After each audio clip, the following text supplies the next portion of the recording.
Hello everyone, welcome back to my channel Love Never End का last part लेके आ गई हूँ। आई नो गाइस, आप लोग इसे भूल ही चुके होंगे, बट अब क्या ही कर सकता हूँ। आप लोग प्लीज़ थोड़ा सा प्रीवियस वीडियो देख लीजिएगा, जो लोग भी इस एफएफ को सुनना चाहते थे। एंड मुझे काफ़ी बार कमेंट आया था कि इसे कंप्लीट कर दो, तो मैं कंप्लीट करने आ गई।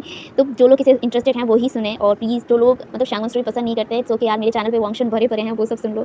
तो चलिए शुरू करते हैं आज का ये लास्ट पार्ट। तो पिछले पार्ट में हमने देखा था लान वांची ने अपना बदला पूरा किया था। हाँ, उसने वेन रोहान को मार दिया था, और वेन रोहान के जो बेटे थे उनको भी मार दिया था। उनकी वजह से उसकी पूरी परिवार एकदम खत्म हो गया था, उसका क्लैन बर्बाद हो गया था, उसका क्लैन जल गया था। लेकिन किस्मत से शायद उसके परिवार बच गया, पूरा परिवार नहीं, उसका फादर बच नहीं पाया। लेकिन विंग ने उसके मदर और अंकल एंड भाई को बचा पाया था। विंग वांगजी को ढूंढ रहा था। वांगजी का नाम उसे नहीं पता था, या फिर वांगजी का शक्ल उसे याद नहीं था। इस वजह से वो ना सालों से भी वांगजी को ढूंढ नहीं पाया था। एंड सामने शियुन, जिसको वो प्यार करने लग गया था, जिसको अपना दिल दे चुका था, वही हंगन जुन या फिर लान वांगजी होगा, उसे पता भी नहीं था। वो कभी इमेजिन भी नहीं कर सकता था। खैर, वो लान वांगजी तो हुआ, लेकिन वो लान वांगजी विंग से नफरत करता है। ये चीज़ विंग के लिए कितना दर्दनाक था वही जानता है, उसका दिल जानता है। विंग ने पहली बार किसी से प्यार किया था, और वो सिर्फ शियुन था। उसने अपने वाइफ से भी प्यार नहीं किया, यानी कि वंचिंग को शादी किया था, वो भी मजबूरी में, या फिर कह सकते कह सकते हो कि वो सिर्फ विंचिंग को बचाना चाहता था। एंड दैट्स द रीज़न उसने शादी किया था, बस उसे प्रोटेक्ट करने के लिए। अगर विंचिंग की जगह कोई और भी होता तो वो ऑफकोर्स बचा लेता, क्योंकि वो चाहता नहीं था कि ऐसे ओमेगास को लोग नीची नज़र से देखें। एंड विंग कभी नहीं चाहता था कि किसी ओमेगा को इतना वाहियात ट्रीटमेंट अपने ही क्लैन से मिले। इसीलिए उसने शादी करके अपने क्लैन में उसे पूरी तरीके से फ्रीडम दिया कि वो जो चाहे वो कर सकता है, लेकिन वो कभी भी विंग पर हक नहीं जमा सकता है। ये उसने पहले ही शादी से पहले भी कह दिया था, और शादी के बाद भी उसने रिमाइंड करवा दिया था। इसलिए विंचिंग कभी भी कोशिश नहीं करती थी, होता है ना, अपनी बचाने वाला, जो प्रोटेक्टर है, उसको लेकर एक सॉफ्ट सा कॉर्नर अपने दिल में बन जाता है। और विंचिंग के साथ ही वैसा ही हुआ है। वो धीरे धीरे अपने हस्बैंड को पसंद करने लग गई थी, प्यार करने लग गई थी, लेकिन वो कभी भी अपने हस्बैंड से ये कह नहीं पाया, या फिर वो डरता था, क्योंकि उसके हस्बैंड ने पहले ही कह दिया था कि वो कभी भी उसे वाइफ वाला प्यार नहीं दे पाएगा। उसे सिर्फ शादी किया है बस इसलिए कि वो उसे बचा पाए, उन दरिंदों से वो बचा पाए, बस इसलिए विंचिंग ने कभी भी अपने फीलिंग्स विंग को जाहिर नहीं किया था। और विंग कभी भी ना अपना दिल किसी के लिए खोला नहीं था, या फिर कह सकते हो कि वो किसी के लिए इंतजार कर रहा था, शायद अपने दिल का किसी के लिए धड़कने के लिए इंतजार कर रहा था। और वो हुआ भी। इतने सालों बाद किसी के लिए उसका दिल धड़का था, किसी के चेहरे को देखकर उसके चेहरे पर मुस्कान आया था। उस नटखट नॉटी एंड शियुन जो हंसता खेलता है, उछलता है, एंड सबके साथ प्यार से बात करता है, वही शियुन से उसे प्यार हो गया। एंड वही शियुन जो लान वांगजी होगा, वो कभी नहीं सोच पाया था। उसके इमेजिनेशन पे ना शियुन उसका परिवार, उसका ओमेगा बन गया था, लेकिन हकीकत में उसका शियुन दुश्मन बन गया था। वही शियुन जिसके लिए आज भी इसका दिल धड़कता है। वो जब से अपना थ्रोन संभालने लगा था, तब से वो कल्टिवेशन वर्ल्ड को चेंज करने लग गया था, क्योंकि कई साल पहले जो घटना इस कल्टिवेशन वर्ल्ड में हुआ था, वो दोबारा कभी नहीं होने दे सकता था।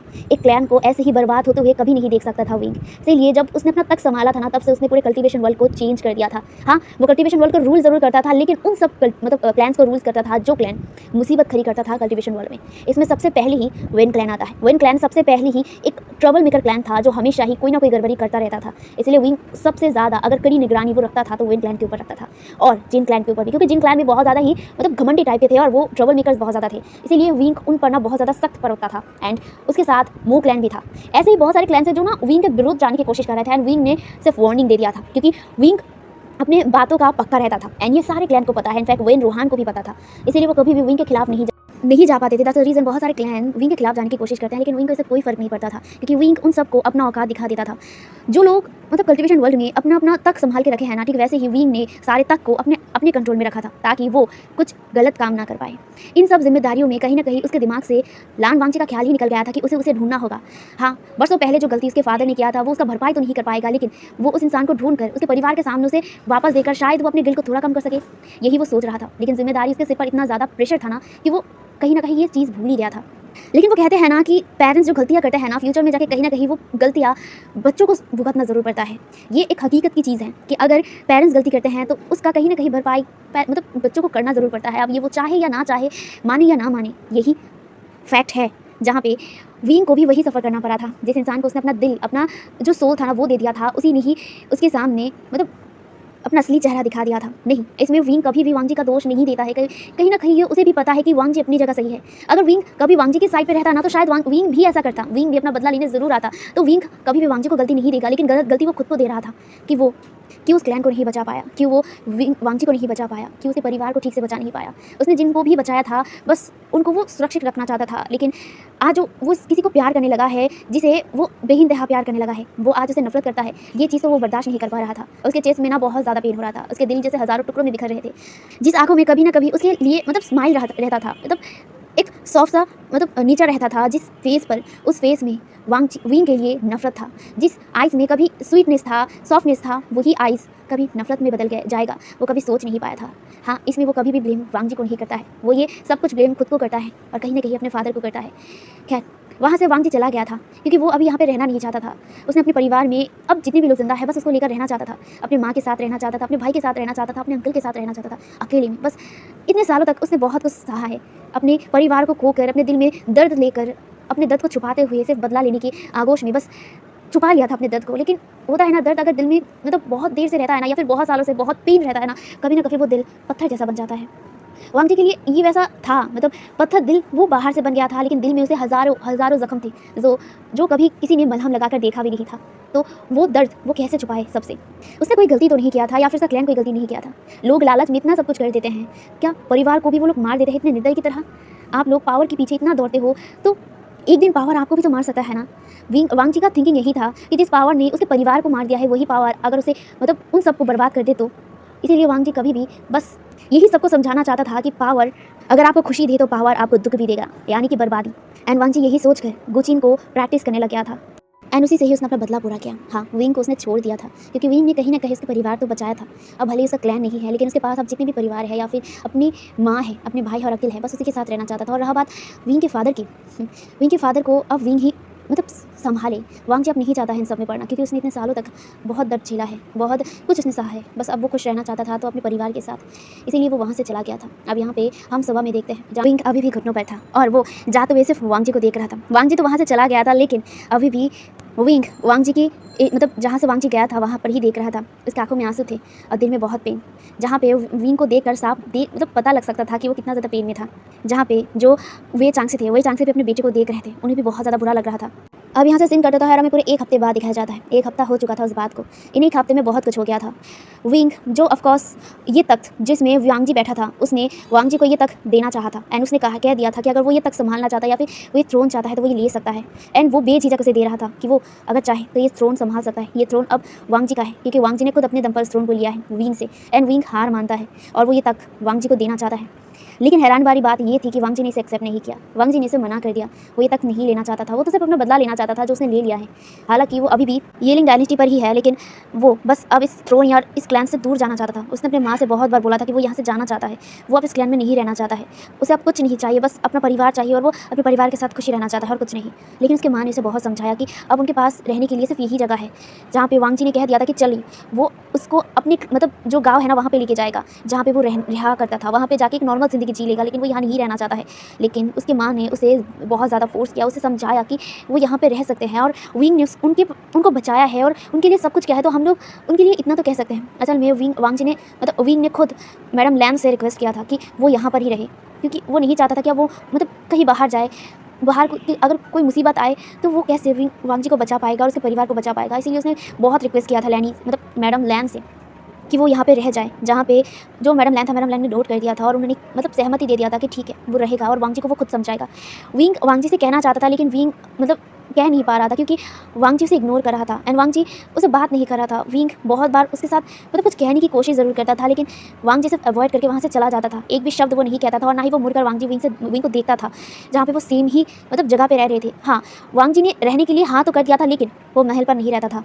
वो महल से बाहर और येलिंग की एकदम महल से दूर एक जगह पे क्वार्टर, जिसे विंग ने दे दिया था, क्योंकि वांग जी नहीं चाहता था कि वो महल के आसपास भी रहे। इसीलिए वो वहाँ पे रहता था अपने फैमिली के साथ, जहाँ पे वो क्वार्टर बड़ा था।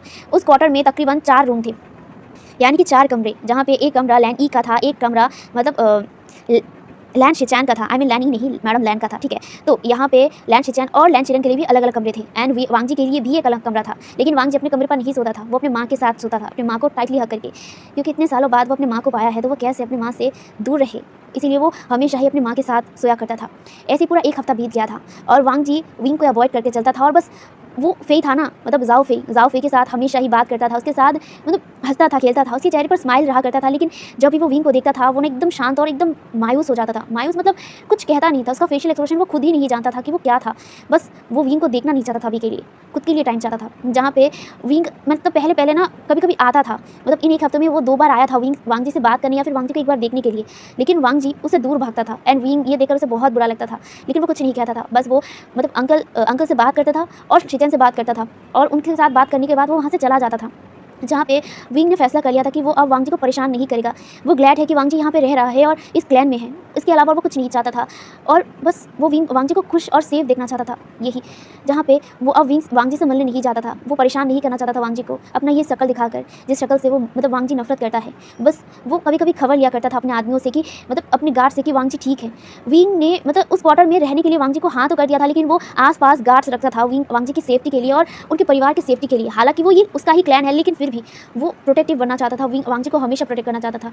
ऑफ कोर्स वांग जी एक ओमेगा है और वो भी मार्क नहीं है, वो मार्क ओमेगा नहीं है, तो हो सकता है कि उसे कोई मुसीबत हो, इसीलिए वो हमेशा ही गार्ड्स लगा के रखता था, लेकिन सबसे छुपाकर और वांग जी से छुपाकर। अगर वांग जी को ये पता चलेगा, विंग को पता है कि वांग जी डायरेक्ट मना करेगा, इन सबको यहाँ से हटाने के लिए कहेगा, लेकिन विंग ऐसा नहीं चाहता था। इसीलिए विंग ने मतलब बस अपने गार्ड्स को छुपा के रखा था, बोल दिया था कि बस वो नज़र रखे कि वांग जी को कोई मतलब हार्म ना करे, वो प्रोटेक्ट रहे। जहाँ पे अब ऐसे ही ना टाइम बीत रहा था, वांग जी जो अपनी मतलब परिवार के साथ अब खुश रहने लगा था, हँसने लगा था, इतने सालों का तरफ अपने फैमिली का वो आज वो पूरा कर रहा था। जहाँ पे जो अंकल ज़ाओ था वो भी था। अंकल ज़ाओ मतलब उसी के पास में ही क्वार्टर में रहने लगे थे, वो भी महल से बाहर आ गए थे क्योंकि वो मतलब शियून के साथ रहना चाहते हैं। हालाँकि उनका मतलब शियून का रियल नाम वो जान चुके हैं, वो पहले से ही जानते हैं, लेकिन वो शियून कह के उन्हें इतने सालों तक बुलाया है तो ये आदत बन चुका था, इसीलिए वो हमेशा ही उसे यून कह के ही बुलाते हैं। जहाँ पे जो ज़ाओ फेई था, ज़ाओ फेई को भी पता चलता है सब कुछ, जिसकी वजह से उसे भी बुरा लगता है। तो वो ना हमेशा ही अपने भाई यानी कि अपना बड़ा भाई उसे हमेशा ही मतलब एनकरेज करता था और समझाता था कि इसमें गलती विंग का नहीं है, विंग सिर्फ एक मोहरा बन गया था। लेकिन वांग जी इस बात को कभी नहीं मानता था या फिर वो सुनता नहीं था, वो बस अवॉइड करता था। जहाँ पे ज़ाओ फेई भी कुछ टाइम मतलब बाद ना उसके साथ इस सब बातों में बात करना छोड़ दिया था एंड वो बस नॉर्मल हो गया था वांग जी के साथ। वांग जी भी अब नॉर्मल हो गया था और वो अपने फैमिली के साथ ज़ाओ फेई और अंकल ज़ाओ के साथ खुश रहने लगा था। जहाँ पे वो कभी कभी ना नाइट हंट के लिए बाहर भी जाता था ज़ाओ फेई के साथ, क्योंकि ये उनका आदत था, इतने सालों का आदत वो कैसे मिटा सकते हैं। जहाँ पे कभी कभी मतलब वो जाके ना बहुत कुछ मतलब हंट करके लाता था। हालांकि लैन शिचैन और लैन चिलैन नहीं जाते थे और ना ही मैडम लैन जाते थे, क्योंकि वो लोगों के पास अभी गोल्डन कोड नहीं था और वो लोग एकदम आम इंसान बन चुके थे।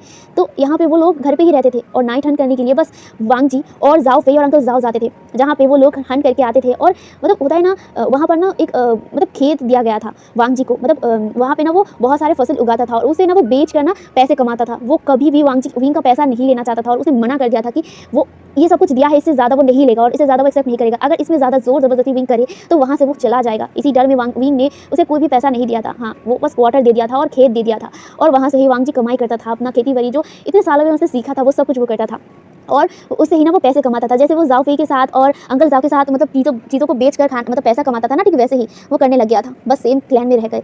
जहाँ पे अब ना उनका दिन बीतने लगा था, विंग अपने काम करने लगा था। ऑफकोर्स ये कल्टिवेशन वर्ल्ड वो रूल करता है, वो कंट्रोल करता है, तो ये सब कुछ ना वो अभी बिजी हो गया था इन सब में। जहाँ पे अब ऐसे ही ना पूरे 2 महीने बीत गए थे, 2 महीना हो चुका था। जहाँ पे वांग जी जो ऑफकोर्स एकदम खुश रहने लगा था, उसके चेहरे पर स्माइल था, वो भी जेन्युइन, वो अपने परिवार के साथ। एंड विंग अब उदास रहने लग गया था क्योंकि उसके पास कोई था नहीं जिसे वो अपनी फीलिंग्स बता पाए। यहाँ पे विंग ने अपनी माँ और बाप से बात करना छोड़ दिया था। हाँ, वो माँ से बात करता था क्योंकि इसमें उसकी माँ की कोई गलती नहीं थी, लेकिन उसने अपने फादर से बात करना एकदम छोड़ दिया था।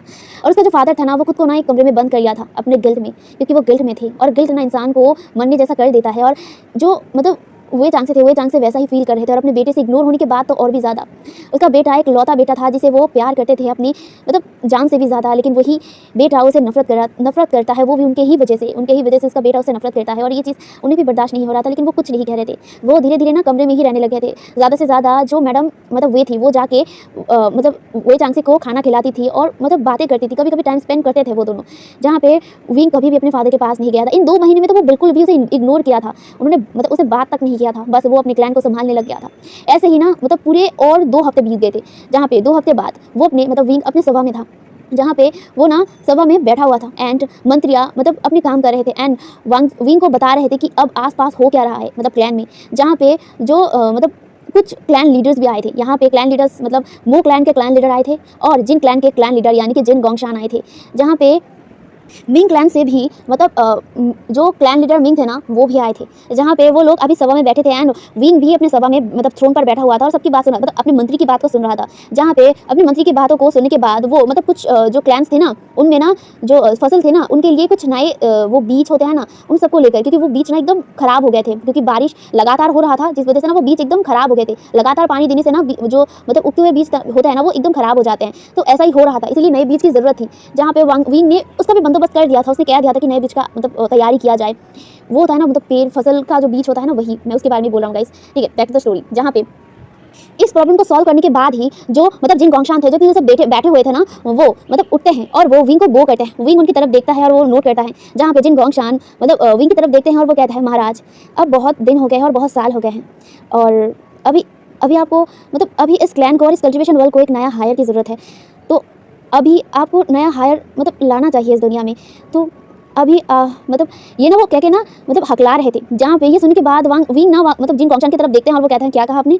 जहाँ पे जिन गोंगशान ना थोड़ा सा घबरा गए थे क्योंकि विंग ना इसे ना थोड़ा सा वो सख्त होता है ना कोल्ड एक्सप्रेशन के साथ और कोल्ड ऑरा के साथ बोला था, जहाँ पे कोल्ड वॉइस के साथ उसने बताया था। जहाँ पे जो जिन गोंगशान थे जिन गोंगशान थोड़ा घबरा तो गए थे, लेकिन उसने ना दोबारा कहा कि हाँ देखिए अब बहुत साल हो गए हैं और हमें एक हायर की ज़रूरत है इस कल्टिवेशन वर्ल्ड के लिए, तो आपको एक मतलब अभी एक हायर लाना चाहिए इस क्लैन के लिए और इस कल्टिवेशन वर्ल्ड के लिए।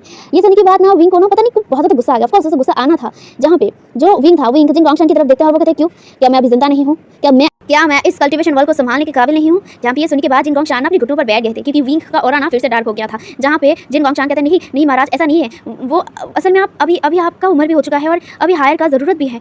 आप बताइए सब लोगों से पूछिए, वो लोग भी यही चाहते हैं। जहाँ पे सब लोग ही ना मतलब थोड़ा डर गए थे, लेकिन वो लोग ना अपने सिर को हाँ में नोट करते हैं। एंड यहाँ पे जो मतलब एल्डर्स थे, यहाँ के जो एल्डर्स थे जो मतलब हीलिंग डायनेस्टी के जो एल्डर्स थे वो भी नोट करते हुए ना थोड़ा सा डरते हुए ही कहते हैं हाँ हाँ महाराज, मतलब जिन गोंगशान ने सही कहा है, अभी एक हायर का आना ज़रूरी है, तो आप अभी एक हायर को नहीं ला सकते हैं। जहाँ पे विंग ना गुस्से में उन सब एल्डर्स की तरफ देखता है और वो कहता है नहीं, मैंने कहा ना मैं इस क्लैन के लिए काफ़ी हूँ और मैं जब तक जिंदा हूँ ये क्लैन भी सही रहेगा, और चिंता मत कीजिए इतना जल्दी मैं मरने नहीं वाला हूँ, तो ये क्लैन भी मेरे हाथों सेफ है और अभी हायर की कोई ज़रूरत नहीं है, मैं ही काफ़ी हूँ इस क्लैन के लिए। ये कहकर ना वो मतलब सभा के सबकी तरफ देखता है और वो कहता है अब दोबारा इस बारे में कोई बात मैं नहीं सुनना चाहता हूँ। जहाँ पे ये सुनने के बाद ना सब लोग एकदम शांत हो गए थे, साइलेंट। कुछ देर तक एकदम वहाँ पे ना पिन ड्रॉप साइलेंट रहता है। उसके बाद वहाँ पे ना जो मीन क्लैन के जो मतलब क्लैन लीडर थे ना वो उठते हैं और वो ना वो करते हैं। वो भी ना थोड़ा सा डरे हुए थे, लेकिन वो ना अपने आप को ना संभालते हैं और वो ना महाराज के सामने अपने घुटनों पर बैठते हुए वो करते हैं और वो कहते हैं महाराज वो मैं आपके लिए ना एक प्रस्ताव लेके आया हूँ। जहाँ पे ये सुनने के बाद विंग उन मतलब मिन क्लैन के क्लैन लीडर की तरफ देखता है, वो कहता है जहाँ पे जो मतलब मिन क्लैन के क्लैन लीडर वो कहते हैं मैं अपनी बेटी को आपका कॉन्क्यूबाइन की तरफ से मैं भेजना चाहता हूँ। जहाँ पे ये सुनने के बाद ना विंग घूर कर मतलब क्लैन लीडर की तरफ देखता है। जहाँ पे वो ना फिर से डर गया था, लेकिन वो अपने आप को संभालते हुए वो अपने बेटी की तरफ देखता है जो उनके ही सीट के पीछे एकदम छुपी हुई थी, डरी हुई। जहाँ पे जो विंग था विंग का भी नज़र वहाँ पे जाता है। जहाँ पे वो ना एक लेडी था, एक ओमेगा बच्ची नहीं मतलब यही 19 साल की होगी। जहाँ पे जो मतलब मिंग क्लैन के क्लैन लीडर थे वो अपने बेटी को इशारा करता है। जहाँ पे वो जो मतलब ओमेगा थी ना वो ना एकदम डरते ना अपने फादर के पास आता है और वो वहाँ पर ना अपने घुटनों पर बैठ जाता है। जहाँ पे मिंग क्लैन के जो क्लैन लीडर थे वो कहते हैं महाराज मैं चाहता हूँ कि आप मेरी बेटी को एज ए कॉन्क्यूबाइन एक्सेप्ट कर ले। जहाँ पे ये सुनने के बाद ना विंग ना एकदम अपने सीट पर खड़ा हो गया था और वो मतलब मिंग क्लैन के क्लैन लीडर की तरफ देखता है और वो कहता है आप ये सब क्या कह रहे हैं। जहाँ पे जो मतलब मिंग जोंगशियोन वो कहता है हाँ महाराज आप इसे एक्सेप्ट कर लीजिए। जहाँ पे ये सुनने के बाद विंग वो ना उस ओमेगा की तरफ देखता है जो काफ़ी सुंदर भी थी एंड बहुत ज़्यादा इनोसेंट भी थी। जहाँ पे विंग उसकी तरफ देखता है, उसके बाद वो मिंग क्लैन के मतलब क्लैन लीडर की तरफ देखते हुए कहता है देखिए मैं ये एक्सेप्ट नहीं कर सकता हूँ, मैं इस प्रस्ताव को ठुकरा रहा हूँ। ये सुनने के बाद ना जो मिंग क्लैन के मतलब क्लैन लीडर वो कहते हैं देखिए महाराज अभी एक मतलब हायर की ज़रूरत है और मुझे लगता है कि आपके क्वीन की तरफ उतना ज़्यादा इंटरेस्टेड नहीं है। मेरा बेटी बहुत ज़्यादा ही सुंदर है, वो आपको एक हायर भी दे सकता है, आप प्लीज़ उसे एक्सेप्ट कर लीजिए। ये सुनकर ना वहाँ पे जो वेंचिंग बैठी हुई थी ना वेंचिंग भी ना घूर कर मतलब मिंग जोंगशू को ना देख रहा था। जहाँ पे जो मतलब मिंग जोंगशू ना वो ना मतलब खड़ा होता है और वो ना महाराज की तरफ देखता है और वो कहता है हाँ महाराज मेरी बेटी आपको हायर दे सकती है, इसीलिए मैं आपको रिक्वेस्ट करता हूँ कि आप इसे एक्सेप्ट कर लीजिए। जहाँ पे ये सुनने के बाद ना विंग कहता है नहीं मैं ये नहीं कर सकता हूँ, मैं इसे ठुकरा रहा हूँ, यही मेरा आखिरी शब्द है। जहाँ पे ये सुनने के बाद ना अब सब जो एल्डर्स थे ना वो भी थोड़ा सा फोर्स करते हुए विंग से कहते हैं महाराज आपको इसे एक्सेप्ट कर लेना चाहिए, अभी यहाँ पे हायर की ज़रूरत है। जहाँ पे विंग इन सबको देख रहा था, उसे ना गुस्सा आ रहा था बहुत ज़्यादा, अभी उसके साथ क्या क्या हुआ है और इन सबको वो अभी भूलना चाहता है और बीच में अब हायर की बात क्यों आ रहा रहा है। विंग को बहुत ज़्यादा गुस्सा आ रहा था, सबकी तरफ ना वो बहुत ही गुस्से भरी नज़र से देख रहा था एंड सब लोग डर रहे थे, लेकिन वो भी ना हिम्मत करके ना बोल रहे थे कि हाँ उनको हायर की ज़रूरत है, प्लीज़ आप प्लीज़ मतलब शादी कर लीजिए इनसे, या फिर इस ओमिका को एक्सेप्ट कर लीजिए एज ए कॉन्क्यूबाइन, अब इस कॉन्क्यूबाइन का बेटा ही सही वो हायर बन जाएगा। ये सब कुछ ना सभा में चल रहा था, सभा में सब लोग ही ना रिक्वेस्ट कर रहे थे एंड मतलब बोल रहे थे महाराज से। महाराज ना तंग, मतलब विंग ना तंग आ गया था इन सबसे। वो ना गुस्से में मतलब सबकी तरफ देखता है और वो कहता है आप लोग शांत हो जाइए। जहाँ पे ये सुनने के बाद, विंग का इतना डीप वॉइस सुनने के बाद सब लोग एकदम शांत हो गए थे।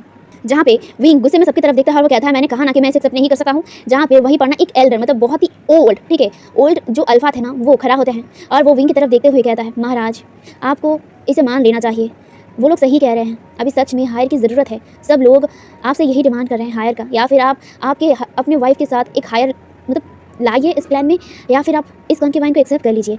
जहाँ पे ये सुनने के बाद ना विंग उस एल्डर की तरफ देखता है। वो एल्डर बहुत ज़्यादा बुजुर्ग था एंड विंग मतलब उस एल्डर को मानता भी था, क्योंकि वो एल्डर ना विंग को बचपन से ही देखता आया है, उसे बचपन से ही एकदम बड़ा करता आया है, तो वो रिस्पेक्ट करता है उस एल्डर को। जहाँ पे वो उस एल्डर की तरफ देखता है और वो एल्डर ना हमेशा ही जो भी कहता है ना सही कहता है और हमेशा ही एकदम फेथफुल डिसीजन लेता है विंग के साथ। इसीलिए वो ना हमेशा ही विंग अगर कभी भी कोई फैसला वो ना ले पाए ना तो वो उस एल्डर से मदद लेता है। वो एल्डर एकदम सही मतलब डिसीजन लेता है। जहाँ पे वो मतलब अपने मतलब एल्डर की तरफ देख रहा था, वो ना उसे अपनी मतलब बाप की तरह देखता था। वो हमेशा ही ना उस एल्डर को ना अपने बाप की नज़र से देखता था, क्योंकि ना वो बचपन से ही उसे बहुत प्यार से बड़ा किया है, तो इसीलिए वो ना उस एल्डर की तरफ देख रहा था। जहाँ पे वो एल्डर सिर्फ अपने आइज़ को विंग की तरफ दिखाते हुए बस नोट करता हुआ कहता है तुम्हें एक्सेप्ट कर लेना चाहिए। जहाँ पे विंग इसे ना सहमत नहीं था और वो ना अपने एल्डर की तरफ देख रहा था और वो कहता है पर मैं इसे नहीं कर सकता हूँ। जहाँ पे वो एल्डर कहता है विंग, जहाँ पे ये नाम सुनकर एकदम शांत हो गया था विंग, क्योंकि ऑफ कोर्स मतलब प्रोफेशनल टाइम पर ना वो एल्डर कभी भी विंग को विंग नहीं महाराज कह के बुलाता था, लेकिन अभी ना वो विंग कह के बुला रहा था। जहाँ पे विंग देखता है उस एल्डर की तरफ, वो कहता है जहाँ पे वो एल्डर कहता है तुम्हें मान लेना चाहिए, अब सच में हायर की ज़रूरत है इस क्लैन को।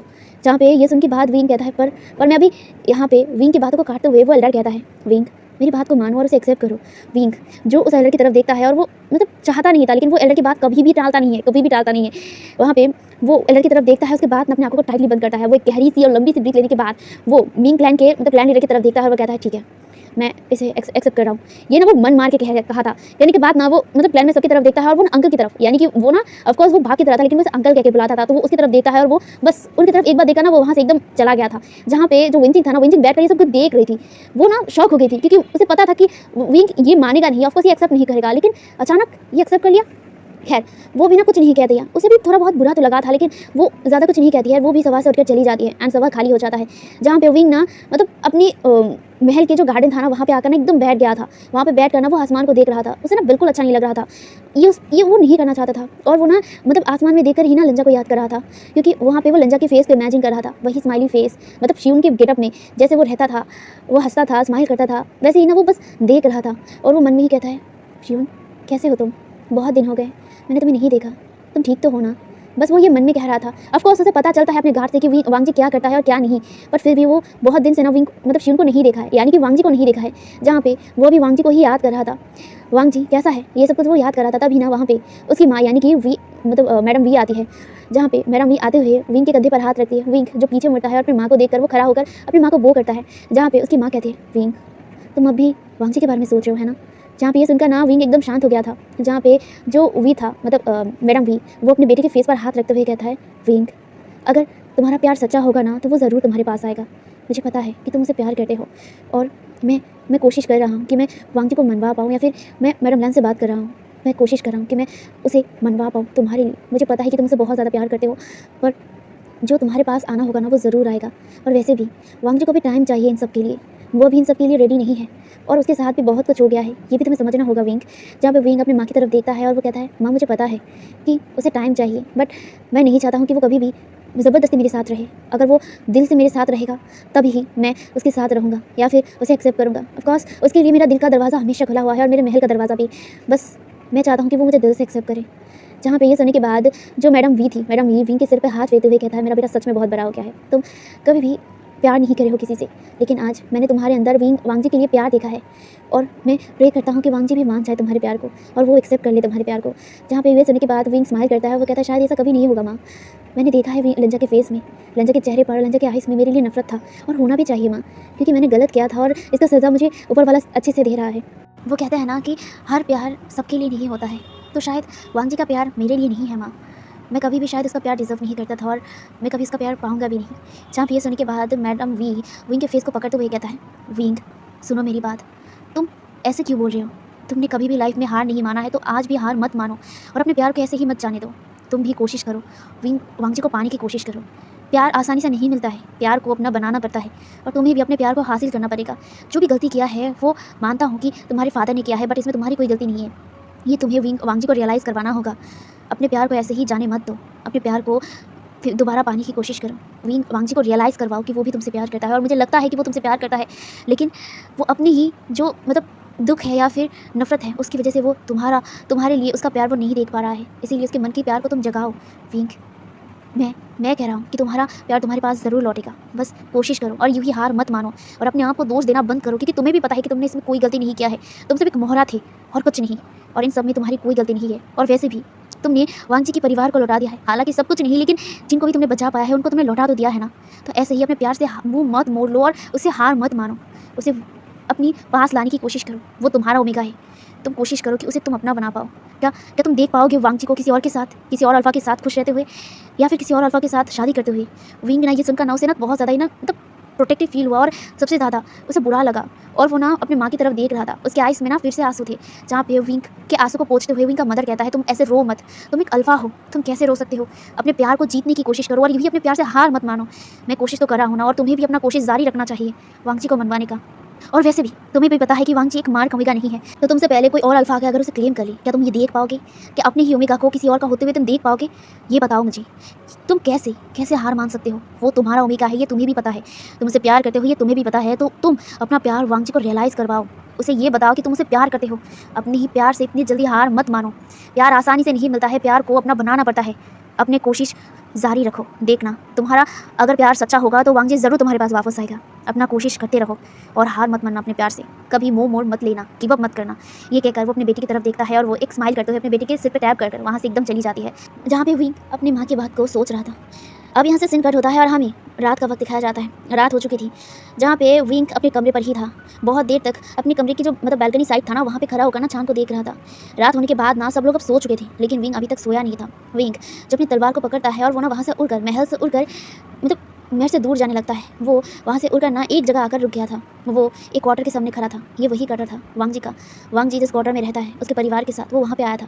उसे पता नहीं कि वो क्यों आया था, बस वो वांगजी को एक बार देखना चाहता था। दूर से ही सही वो वांगजी को देखना चाहता था, इसीलिए वो ना क्वार्टर के सामने आया था। और वो ना क्वार्टर के सामने देख रहा था। वहाँ पे जो लैंड ई था, लैंड ई और वांगजी थे, जहाँ पे वो लोग ना क्वार्टर के सामने ही ना बैठे हुए थे। वहाँ पर बैठ कर ना बात कर रहे थे, जहाँ पे वांगजी स्माइल करते हुए अपनी माँ से बात कर रहा था। कुछ देर बात करने के बाद वांगजी और मैडम लैंड वो क्वार्टर के अंदर चले जाते हैं। विंग सिर्फ खड़े होकर ना ऐसे ही देख रहा था। विंग वांगजी को क्वार्टर के अंदर जाते हुए देख रहा था। वो अंदर चला गया था, लेकिन अभी भी विंग का नज़र बस क्वार्टर की तरफ था और वो क्वार्टर की तरफ ऐसे ही घूर रहा था। वो ऐसे ही कितनी देर तक बस उस क्वार्टर को ही देख रहा था, उसे खुद नहीं पता था। जहाँ पे बहुत देर, तकरीबन वो पूरे 2 घंटे तक ना वहीं पर खड़ा होकर ना बस उस क्वार्टर को ही घूरे जा रहा था। वो ना एक पेड़ के साथ टेक लगाकर ऐसे ही बस उस क्वार्टर को देख रहा था, अपने तलवार को अपने चेस्ट पर लेकर। जहाँ पे कुछ देर तक ऐसे घूरने के बाद विंग जो अपने होश में आता है, जैसे वो अपनी ख्याली दुनिया से बाहर आया हो। जहाँ पे वो ऐसे ही क्वार्टर को एक बार लास्ट देखता है और वो ना अपनी तलवार से उड़कर जाने वाला था। तभी वो नोटिस करता है कि क्वार्टर का जो दरवाज़ा था ना वो खुल गया था। जहाँ पे विंग पेड़ के पीछे ना दोबारा छुप गया था और वो ना छुप कर देख रहा था। जहाँ पे क्वार्टर से ना एकदम ब्लैक रोब में वो इंसान बाहर आया था। विंग ध्यान से देखने की कोशिश करता है। चांद का रोशनी उस क्वार्टर के ऊपर पड़ रहा था और उस इंसान के ऊपर भी, लेकिन वो इंसान ने अपने चेहरे को एकदम ढक लिया था, वो भी एकदम ब्लैक रोब से। विंग जो इस इंसान को ध्यान से देखता है और वो ना याद करता है कि ये इंसान उसने कहीं पे देखा है। वो याद करता है कि ये तो वही इंसान था ना जिसने उसके ऊपर एक बार हमला किया था। जहाँ पे उसे अब रियलाइज़ होता है कि यही इंसान था जिसने उसके ऊपर हमला किया था और उसने उसे वहाँ पर मारा था। जहाँ पे विंग ने ऐसे देखने के बाद ना अपने बोहे से कॉल लेता है और वो देखता है उसकी तरफ और वो कहता है ये कौन है और ये वांगजी के क्वार्टर में क्या कर रहा है। वो ना उसे घूर रहा था। जहाँ पे वो जो इंसान था ना वो हवा में उड़ रहा था। जहाँ पे वो इंसान ना तलवार यूज़ नहीं कर रहा था, वो तलवार के बिना ही उड़ रहा था। जहाँ पे विंग ये देखकर ना थोड़ा सा हैरान हो गया था कि इसके पास तो कोई तलवार नहीं है, उड़ कैसे रहा है। जहाँ पे वो भी ना एकदम साइलेंटली उस इंसान को फॉलो करने लग गया था। जहाँ पे वो जो ब्लैक रोब पहना इंसान था ना वो उड़ते उड़ते ना बहुत दूर जा रहा था। विंग को समझ नहीं आ रहा था कि आखिर ये है कौन, कि ये उस क्वार्टर से कैसे निकला। जहाँ पे वो उड़कर ना एकदम बहुत दूर एक गाँव के पास आ गया था। नहीं, ये गांव नहीं है, गांव के साइड पर आ गया था। जहाँ पे वो इंसान उस जगह पे आकर ना एकदम रुक गया, रुका ना, वो खड़ा हो गया, मतलब ज़मीन पर एकदम नीचे उतर गया और विंग भी ना एकदम उससे डिस्टेंस मतलब फॉलो करते हुए ना, डिस्टेंस रखकर वो पेड़ के पीछे छुप गया, मतलब किसी एक पेड़ के पीछे छुप कर ना वो देख रहा था उस इंसान को। वो इंसान ना धीरे धीरे चल रहा था एंड विंग भी धीरे धीरे उसे फॉलो कर रहा था, बहुत ही मतलब कोई भी बिना आवाज़ किए वो ऐसे ही फॉलो कर रहा था। वो इंसान चलते चलते ना एक जगह पे आ गया था। वो जगह आने के बाद ना वो वहाँ पे चारों तरफ देखता है, जहाँ पे विंग भी चारों तरफ देखता है और वो कहते हैं ये इंसान ये जगह को क्यों आया है। जहाँ पे वो इंसान इस जगह पे आने के बाद ना वो चलते चलते ना अंदर जा रहा था। वो जगह ना पेड़ पौधों से भरा हुआ था, बहुत सारे पेड़ थे, जो कुछ पेड़ एकदम सूखे थे, कुछ पेड़ों पर ना मतलब हरियाली थी, मतलब पौधे एकदम ठीक ठाक थे। जहाँ पे विंग भी उस इंसान को फॉलो कर रहा था। फॉलो करते करते ना वो एक जगह आके रुक गया एंड वो इंसान तो वहीं पर आके रुक गया था। वहाँ पे आने के बाद वो उस चीज़ को देखता है, जहाँ पे विंग भी देखता है कि ये ना एक पॉन्ड का साइड था। पॉन्ड के पास वो इंसान ना पॉन्ड के पास आता है। ये पॉन्ड भी नहीं कहा जा सकता था, क्योंकि ये पॉन्ड में एकदम सूख चुका था। बस ये पॉन्ड का तरीके से ना दिखा हुआ था, ठीक है, मतलब ये पॉन्ड अभी नहीं था, पॉन्ड में कोई पानी नहीं था। जहाँ पे वो इंसान पॉन्ड की तरफ आता है और वो ना वहीं पर बैठता है, बैठ कर ना वो उस पॉन्ड को टच करता है। उसे टच कर ना बस देखता है, उसके बाद वो उठता है। उठने के बाद वो ना उस पॉन्ड को क्रॉस करता है एंड विंग भी ना एकदम साइलेंटली से फॉलो करते हुए ना उस पॉन्ड को एकदम मतलब क्रॉस कर लिया था। और उसे क्रॉस करने के बाद वो जो इंसान था ना वो एक गुफा के साइड आ गया था। वो ना उस गुफा को देखता है और वो ना उस गुफा की दीवारों को ना, पिलरों को ना टच कर रहा था, ठीक है ना। उसे टच करते हुए ना मतलब जैसे कि कुछ कर रहा था, विंग बस ऐसे देख रहा था उसे। जहाँ पे वो इंसान उस पिलर को मतलब उस गुफा के पिलर को टच करने के बाद ना वो उस पिलर की तरफ देखता है। उसके बाद वो ना वहीं पर अपने स्पिरिचुअल एनर्जी से ना उस पिलर का या फिर उस गुफा का जो डोर था, या फिर कह सकते हो उस गुफा में एक पत्थर लगा हुआ था एकदम जैम किया हुआ, तो वो ना उस पत्थर को ना अपने स्पिरिचुअल एनर्जी से ना एकदम हटा दिया था। एंड विंग ये देखकर थोड़ा सा शॉक हो गया था। जहाँ पे वो इंसान ना उस पत्थर को हटाने के बाद वो उस गुफा के अंदर चला गया था। विंग उसे ना ऐसे देख रहा था जाते हुए, जहाँ पे विंग ना उसे फॉलो करते हुए ना उस गुफा के अंदर जा रहा था। वो ना बहुत ही स्लोली चल रहा था ताकि उस इंसान को पता ना चले। जहाँ पे वो इंसान उस गुफा के अंदर चला गया था, विंग ना चारों तरफ इस गुफा को देख रहा था। ये गुफा मतलब अंदर से जितना नॉर्मल रहा मतलब लग रहा था ना, मतलब बाहर से जितना नॉर्मल लग रहा था ना, अंदर से ना उतना ही सरप्राइजिंग था। ये ना एकदम मतलब वाइट कलर का मतलब वाइट कलर का गुफा था और ये ना कोल्ड गुफा था। यहाँ पे विंग ना इस गुफा को देखने के बाद ना थोड़ा सा हैरान हो गया था और वो इस गुफा को देख रहा था चारों तरफ से।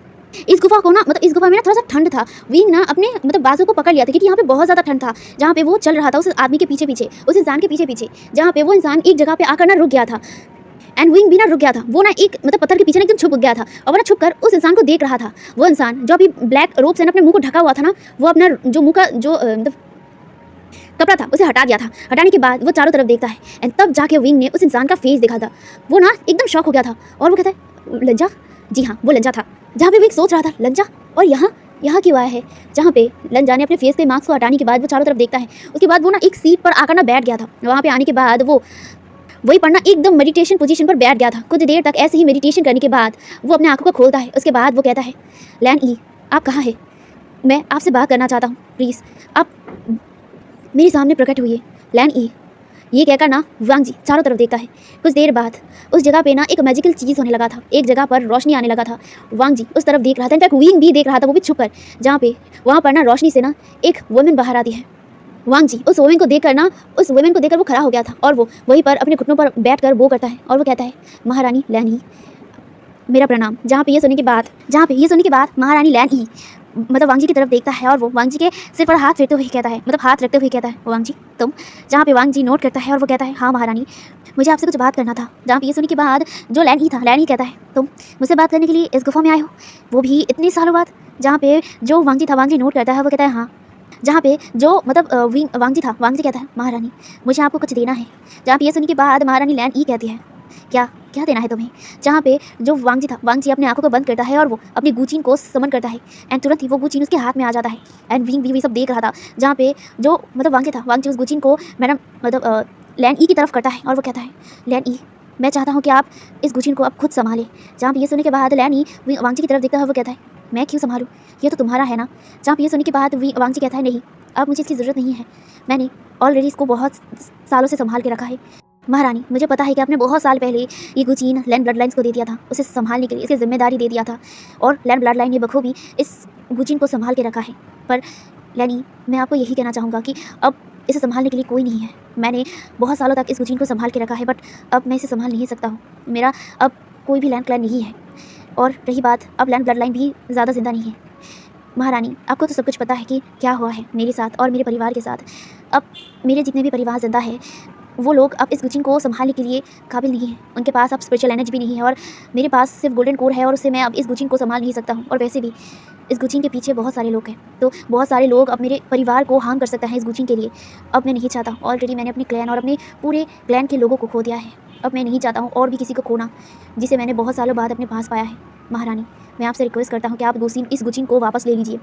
मैं अब इसे नहीं संभालना चाहता हूँ। ये सुनने के बाद लैन ये वांगी की तरफ देखता है और वो कहता है, पर अगर तुम इसे दे दोगे तो तुम्हारे पास कुछ नहीं रहेगा अपने आप को प्रोटेक्ट करने के लिए।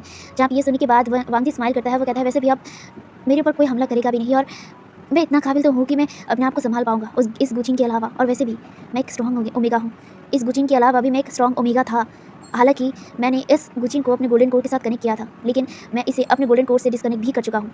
अब इस गोल्डन कोड का पावर और इस गुचिंग का पावर अलग हो चुका है। मैंने इतने दिनों में इस गुचिंग से अपना स्पिरिचुअल एनर्जी अलग कर लिया है। अब इस गुचिंग का पावर इस गुचिंग के अंदर था और मेरे गोल्डन का पावर मेरे अंदर है। जहाँ पे ये सुनने के बाद लैन उसकी तरफ देखता है और वो कहता है, तुम सोच समझ कर तो बोल रहे हो ना, अगर ये नहीं रहेगा तो तुम अब पावरफुल नहीं रहोगे, उतना पावरफुल और उतना स्ट्रॉन्ग ओमेगा नहीं रहोगे। जहाँ पे ये सुनने के बाद वांग स्माइल करता है, वो कहता है, मुझे अब स्ट्रॉन्ग नहीं होना है और ना ही मुझे ये पावर चाहिए। हाँ, मैंने इस्तेमाल किया था इसे अपना बदला लेने के लिए और ये आपको पता है। बस मैंने अपना बदला पूरा किया है लैनी, अब मैं नहीं चाहता हूँ इसे, मैं अब इससे मुक्ति चाहता हूँ। मैं आपसे रिक्वेस्ट करता हूँ कि आप प्लीज़ इस गुचिंग को ले लीजिए। जहाँ पे ये सुनने के बाद लैनी उस गुचिंग की तरफ देखता है और वो वांगजी की तरफ देखते हैं। वांगजी सीरियस था, जहाँ पे लैन ई नोट करते हैं और वो उस गुचिंग को ले लेते हैं। जहाँ पे वांगजी नोट करता है और वो ग्रीट करता है दोबारा और वो कहता है, शुक्रिया महारानी मेरी रिक्वेस्ट को एक्सेप्ट करने के लिए। जहाँ पे लैन ई भी नोट करती है और वो कहती है, ठीक है। जहाँ पे लैन ई वांगजी की तरफ देखते हुए कहता है, क्या तुम अभी भी उससे नाराज़ हो? जहाँ पे ये सुनने के बाद वांगजी मतलब लैनी की तरफ देखता है और वो अपने सिर को नीचा कर लेता है। जहाँ पे लैनी वांगजी की तरफ देखता है और एक स्माइल करता है। जहाँ पे वांगजी दोबारा ग्रेट करते हुए वो कहता है, महारानी मुझे जाना होगा, मेरे फैमिली मेरे लिए इंतजार कर रहे हैं, मैं उनको कुछ नहीं कहकर आया हूँ, बिना बताए मैं यहाँ आया हूँ, इसीलिए वो लोग मेरे लिए परेशान होंगे। जहाँ पे ये सुनने के बाद लैनी नोट करता है और वो कहता है, हाँ ठीक है। जहाँ पे वांगजी वहाँ से उस गुफा से निकल जा रहा था, विंग ना मतलब छुप गया था। जहाँ पे वांगजी वहाँ से निकल गया, जहाँ पे वांगजी जाने के बाद ना जो लैनी था, लैनी मतलब चारों तरफ देखता है और वो कहता है, बाहर आ जाओ, मुझे पता है कि तुम यहीं पर हो। जहाँ पे ये सुनकर ना जो वांगजी मतलब विंग था ना एकदम शॉक हो गया और वो ना इधर उधर देखने लगा। जहाँ पे लैनी कहता है, इधर उधर मत देखो, मुझे पता है तुम यहीं पर हो, बाहर आओ। जहाँ पे ये सुनने के बाद ना विंग जो अपने सिर को पकड़ता है और वो ना खुजलाते हुए ना मतलब ऊपर उठ जाता है। जहाँ पे वो जिस पत्थर पर छुपा हुआ था ना वहाँ से वो उठ जाता है और वो लैनी की तरफ देखता है। लैनी उसकी तरफ ही देख रहा था। जहाँ पे लैनी कहता है, तो तुम मेरी और वांगजी की बातों को सुन रहे थे? जहाँ पे ये सुनने के बाद ना वांगजी कहता है, मैं हाँ मतलब नहीं। जहाँ पे लैनी वांगजी विंग की तरफ देखता है और वो कहता है, तुम वही वशान हो ना? जहाँ पे विंग ना मतलब हैरान हो जाता है और वो सिर्फ अपने सिर को हाँ में हिलाता है।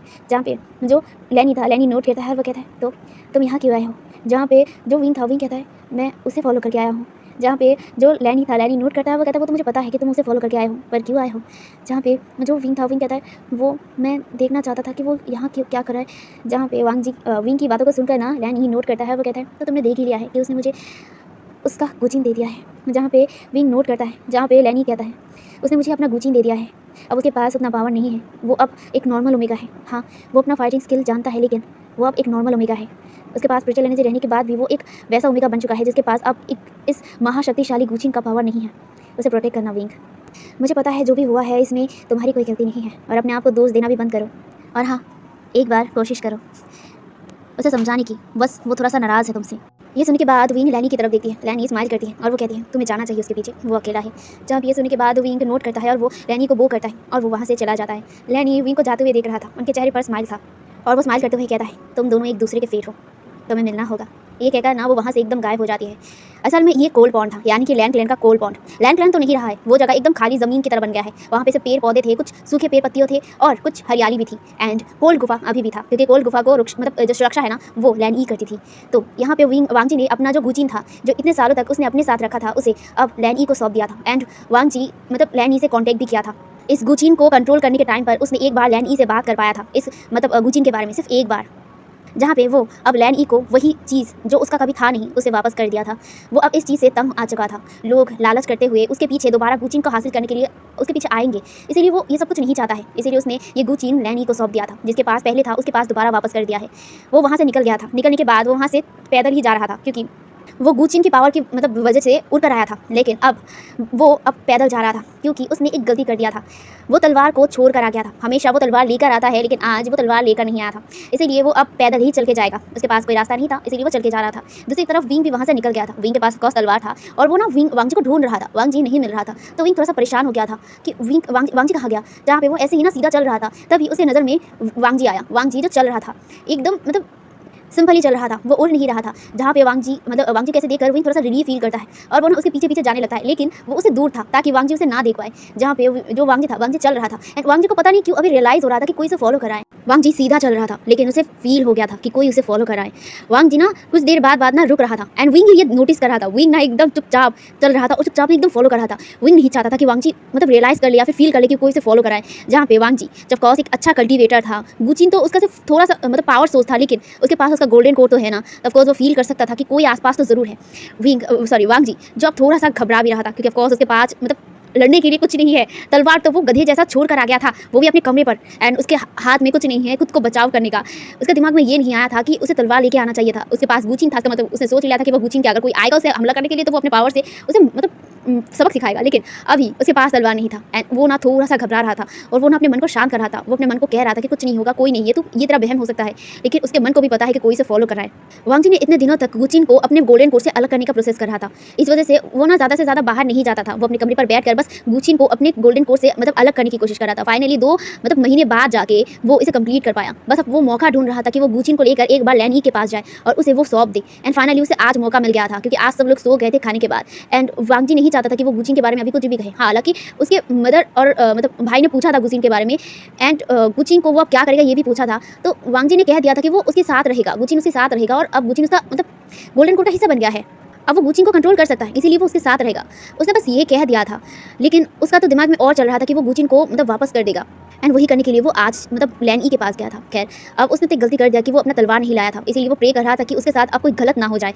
बस यही सोचकर वो जा रहा था। ऐसे ही ना जाते जाते ना वो लोग ना मतलब जंगल की तरफ जा रहे थे। ऑफकोर्स वो जब हवा में उड़ रहा था ना, तब जंगल मंगल जो भी था उसे मतलब उड़ कर ना बस चला जा रहा था, लेकिन अभी तो वो पैदल जंगल से जा रहा था और उसे ना अभी थोड़ा घबराहट हो रहा था वांग जी को। वांग जी ना अपने चेस्ट पर हाथ रखा हुआ था, वो अपने दिल धड़कते हुए दिल को संभाल रहा था, जो डर की वजह से मतलब बीट कर रहा था। ऐसे ही ना वो चल रहा था। जहाँ पे एक जगह पे आकर ना वांग जी रुक गया, क्योंकि उसे लग रहा था कि वो इंसान अभी बहुत ज़्यादा क्लोज है। असल में विंग लिटरली उसके क्लोज था, मतलब उतना नहीं, बस पेड़ के पीछे छुपा हुआ था, मतलब वांग जी से 2 पेड़ के पीछे वो छुपा हुआ था। एंड विंग जो वांग जी को देख रहा था, असल में वांग जी मतलब इतना रुक के चल रहा था ना, तो विंग को मतलब थोड़ा सा टेंशन होने लगा कि आखिर वांग जी को क्या हुआ कि वो बार बार रुक क्यों रहा है।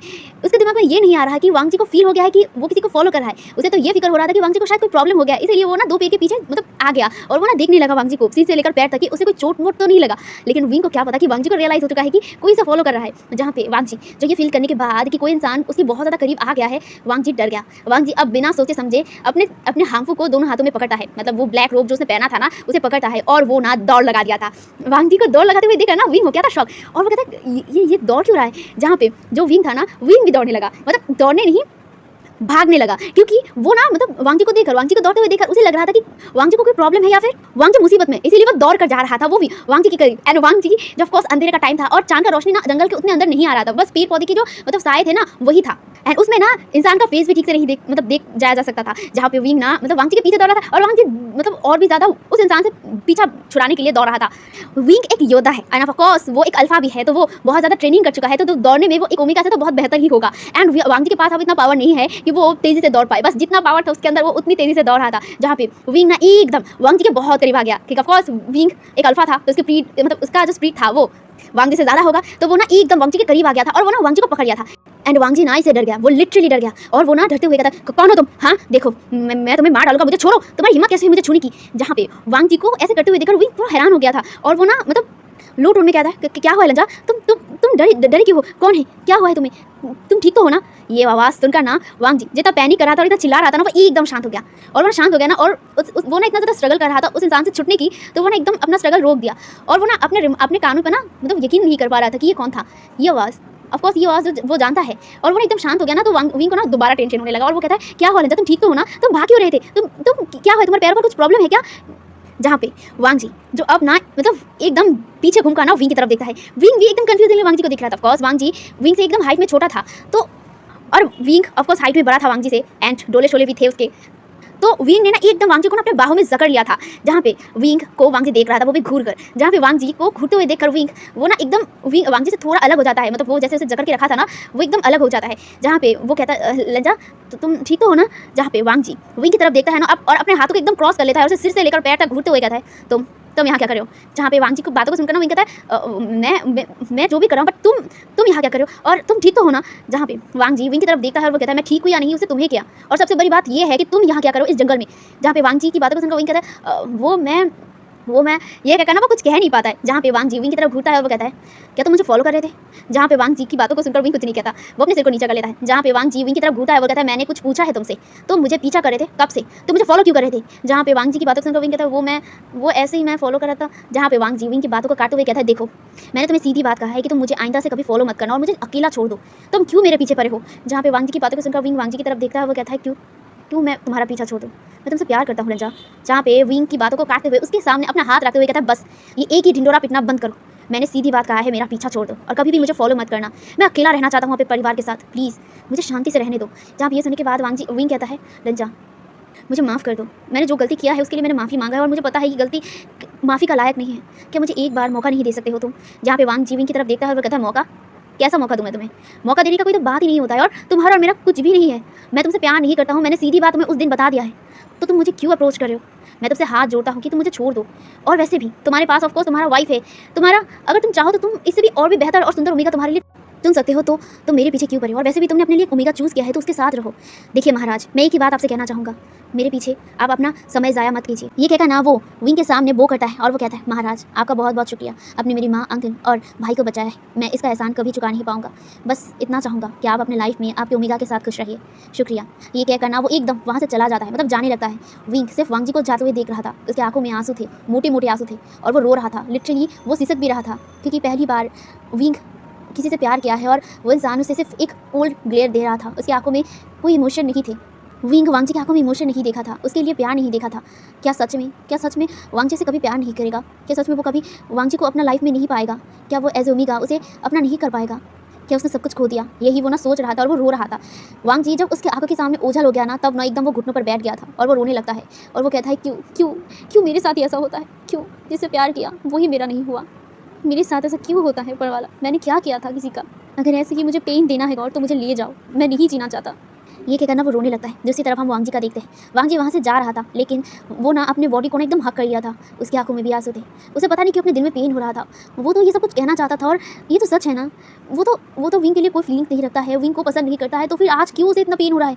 वो ना बस अपने आप को ना हक कर लिया था, वो ऐसे ही चल रहा था, वो ना रो भी रहा था। वो रोते हुए कहता है क्या हुआ है तुझे वांग जी, तू क्यों रो रहा है? तूने सही किया ना, और वैसे भी महाराज तेरे लिए नहीं है और तू कभी भी महाराज से प्यार नहीं कर सकता है।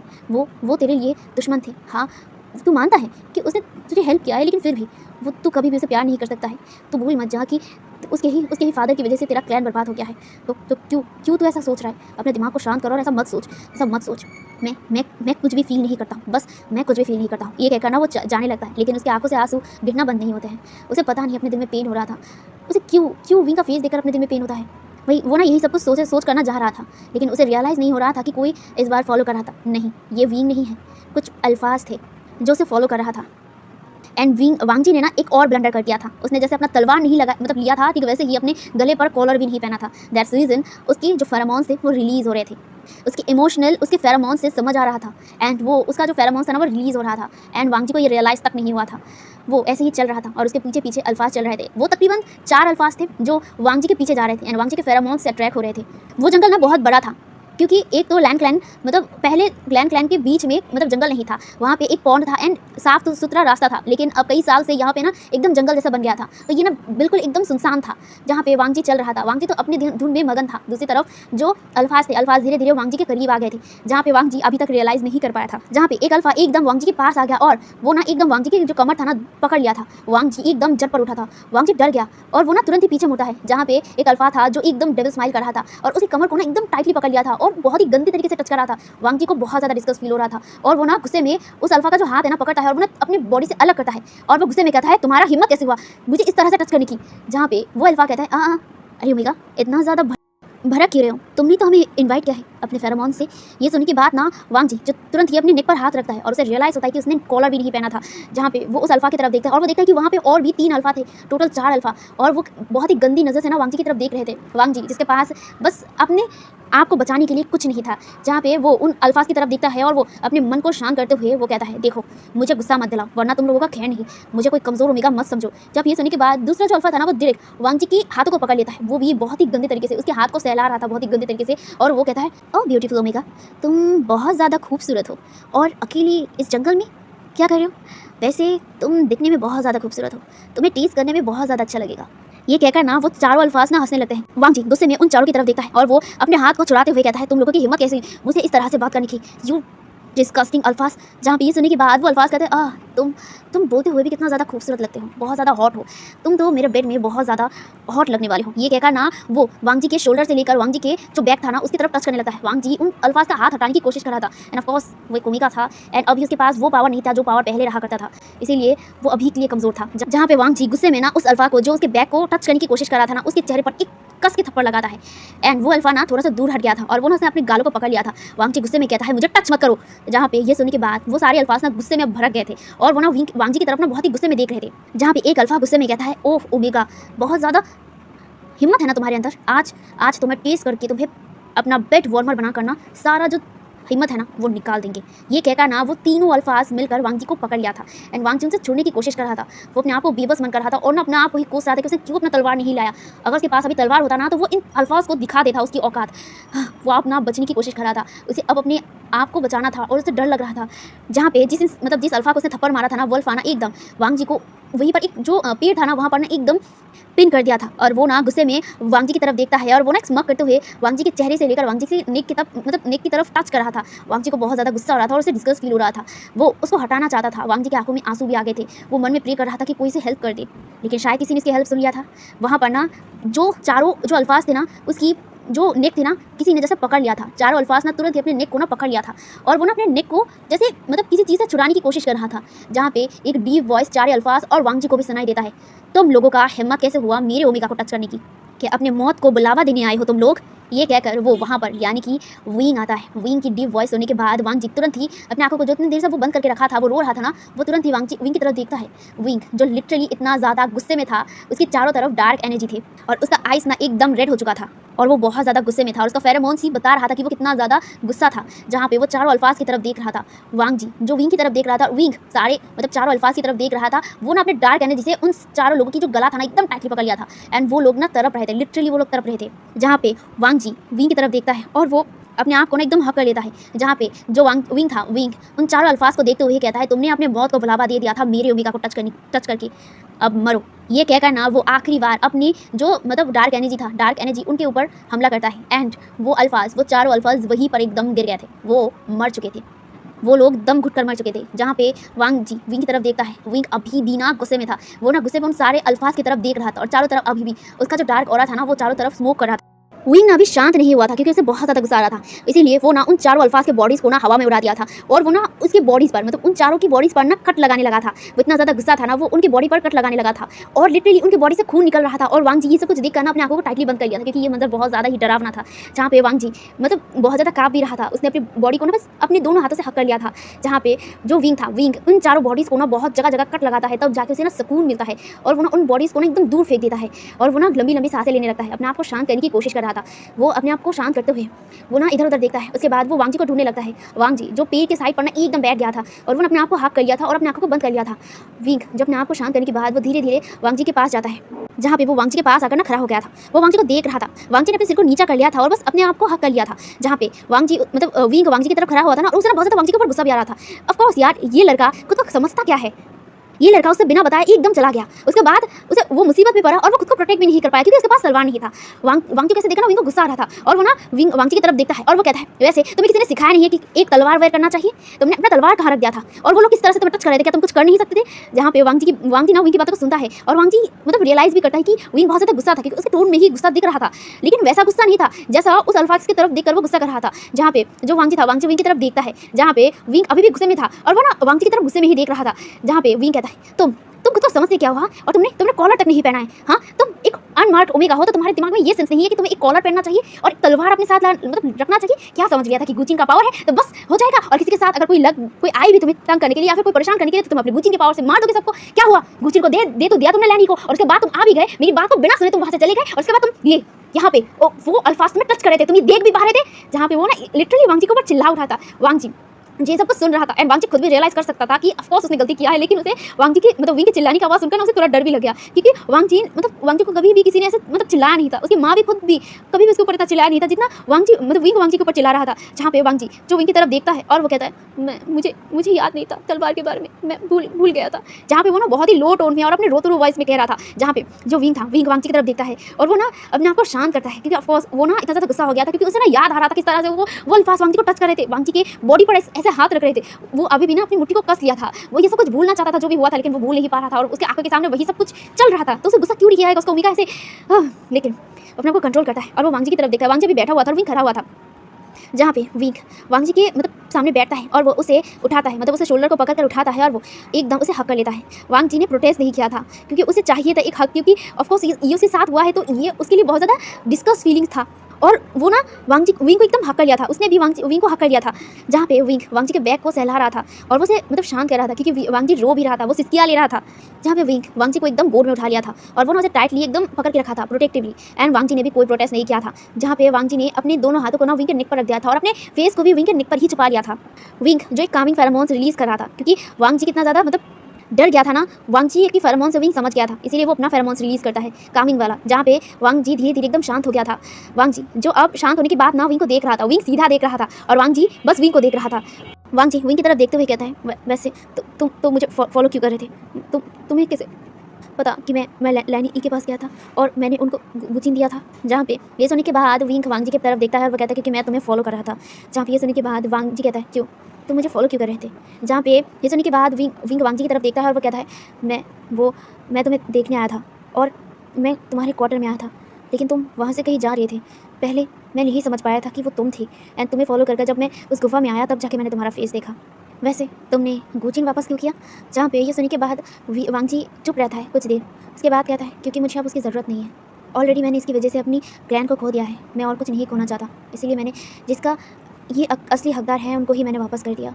ये सुनने के बाद विंग वांगजी की तरफ देखता है और वो कहता है अब तो तुम कमज़ोर बन चुके हो, तुम्हारे पास गुचिन का पावर नहीं है, तो हम अल्फाज से कैसे लड़ोगे जो अल्फाज तुम्हारे पीछे पड़ेंगे। जहाँ पे ये सुनने के बाद वांगजी स्माइल करता है, एक छोटा सा स्माइल करता है, वो कहता है बस मेरा तलवार मेरे पास नहीं था, अगर तलवार होता तो उनको मैं अच्छा सबक सिखा सकता था, बस मैंने यही गलती किया है। ये सुनकर ना विंग को दोबारा थोड़ा ना गुस्सा आता है और वो कहता है तुम हो ही एक बुद्धू में का, अपने साथ तलवार नहीं लाते हो, तुम क्या सोच रहे थे, क्यों तलवार नहीं लिया? जहाँ पे वांगजी विंग की तरफ देखता है, वो कहता है वो मैं भूल गया था। ये सुनकर ना विंग ना एकदम शांत हो गया, उसके बाद वो अपने आप को कंट्रोल करता है। उसके बाद ना उसे अचानक से सिर पर आकर टंग करके बचता है। ये जो ड्रेस उसने जो पहना था और वो जिसने उसके ऊपर हमला किया था, और वो ना विंग ना एकदम ना वहीं पर रुक गया था। वो अभी ना वांगजी को गोद में लेकर ना चल रहा था, मतलब जंगलों के बीच से, तो ना वो वहीं पर खड़ा हो गया था और वो वांगजी को घूर कर देख रहा था। वांगजी कुछ समझ नहीं पाया और वो भी ना बहुत ही इनोसेंटली अपने आइस कैसे ब्लिंक करते हुए देख रहा था। जहाँ पे जो विंग वांगजी की तरफ देखता है और वो कहता है वैसे ये ड्रेस ये ब्लैक कलर का है, तुम कभी ब्लैक वेयर नहीं करते हो, तो ये क्यों है? जहाँ पे ये सुनने के बाद वांगजी कहता है ये मैं बस अपने आप को छुपा के जाना चाहता था, इसीलिए मैंने ये कलर ड्रेस पहना। यहाँ पे ये सुनने के बाद विंग ना दोबारा से घूर कर देखते हुए कहता है और वैसे तुम मेरे कमरे पर आए थे है ना, उस दिन तुमने मेरे ऊपर हमला किया था है ना। ये सुनने के बाद वांगजी का पूरा फेस रेड, क्योंकि उसे याद आ जाता है कि आखिर विंग किस रात के बारे में बोल रहा था। असल में वांगजी उस रात को बहुत ज़्यादा गुस्से में था, मतलब जिस दिन उसने विंग के ऊपर हमला किया था उस दिन ही वो गुस्से में था। वांगजी को विंग को इस तरह खुश देखकर ना उसे बहुत ज़्यादा गुस्सा आ गया था, इसीलिए वो एक खंजर लेकर आया था विंग को मारने के लिए, एंड वो उसे मार नहीं पाया तो वो वहाँ से भागने की कोशिश कर रहा था, लेकिन वो भाग नहीं पा रहा था क्योंकि विंग ने उसके दोनों हाथों को पकड़ लिया था और वांगजी से छूट भी नहीं पा रहा था, इसीलिए वो बिना सोचे समझे अपने पैर से ना एकदम विंग की लोअर बॉडी पर ना मार दिया था, लात मार दिया था।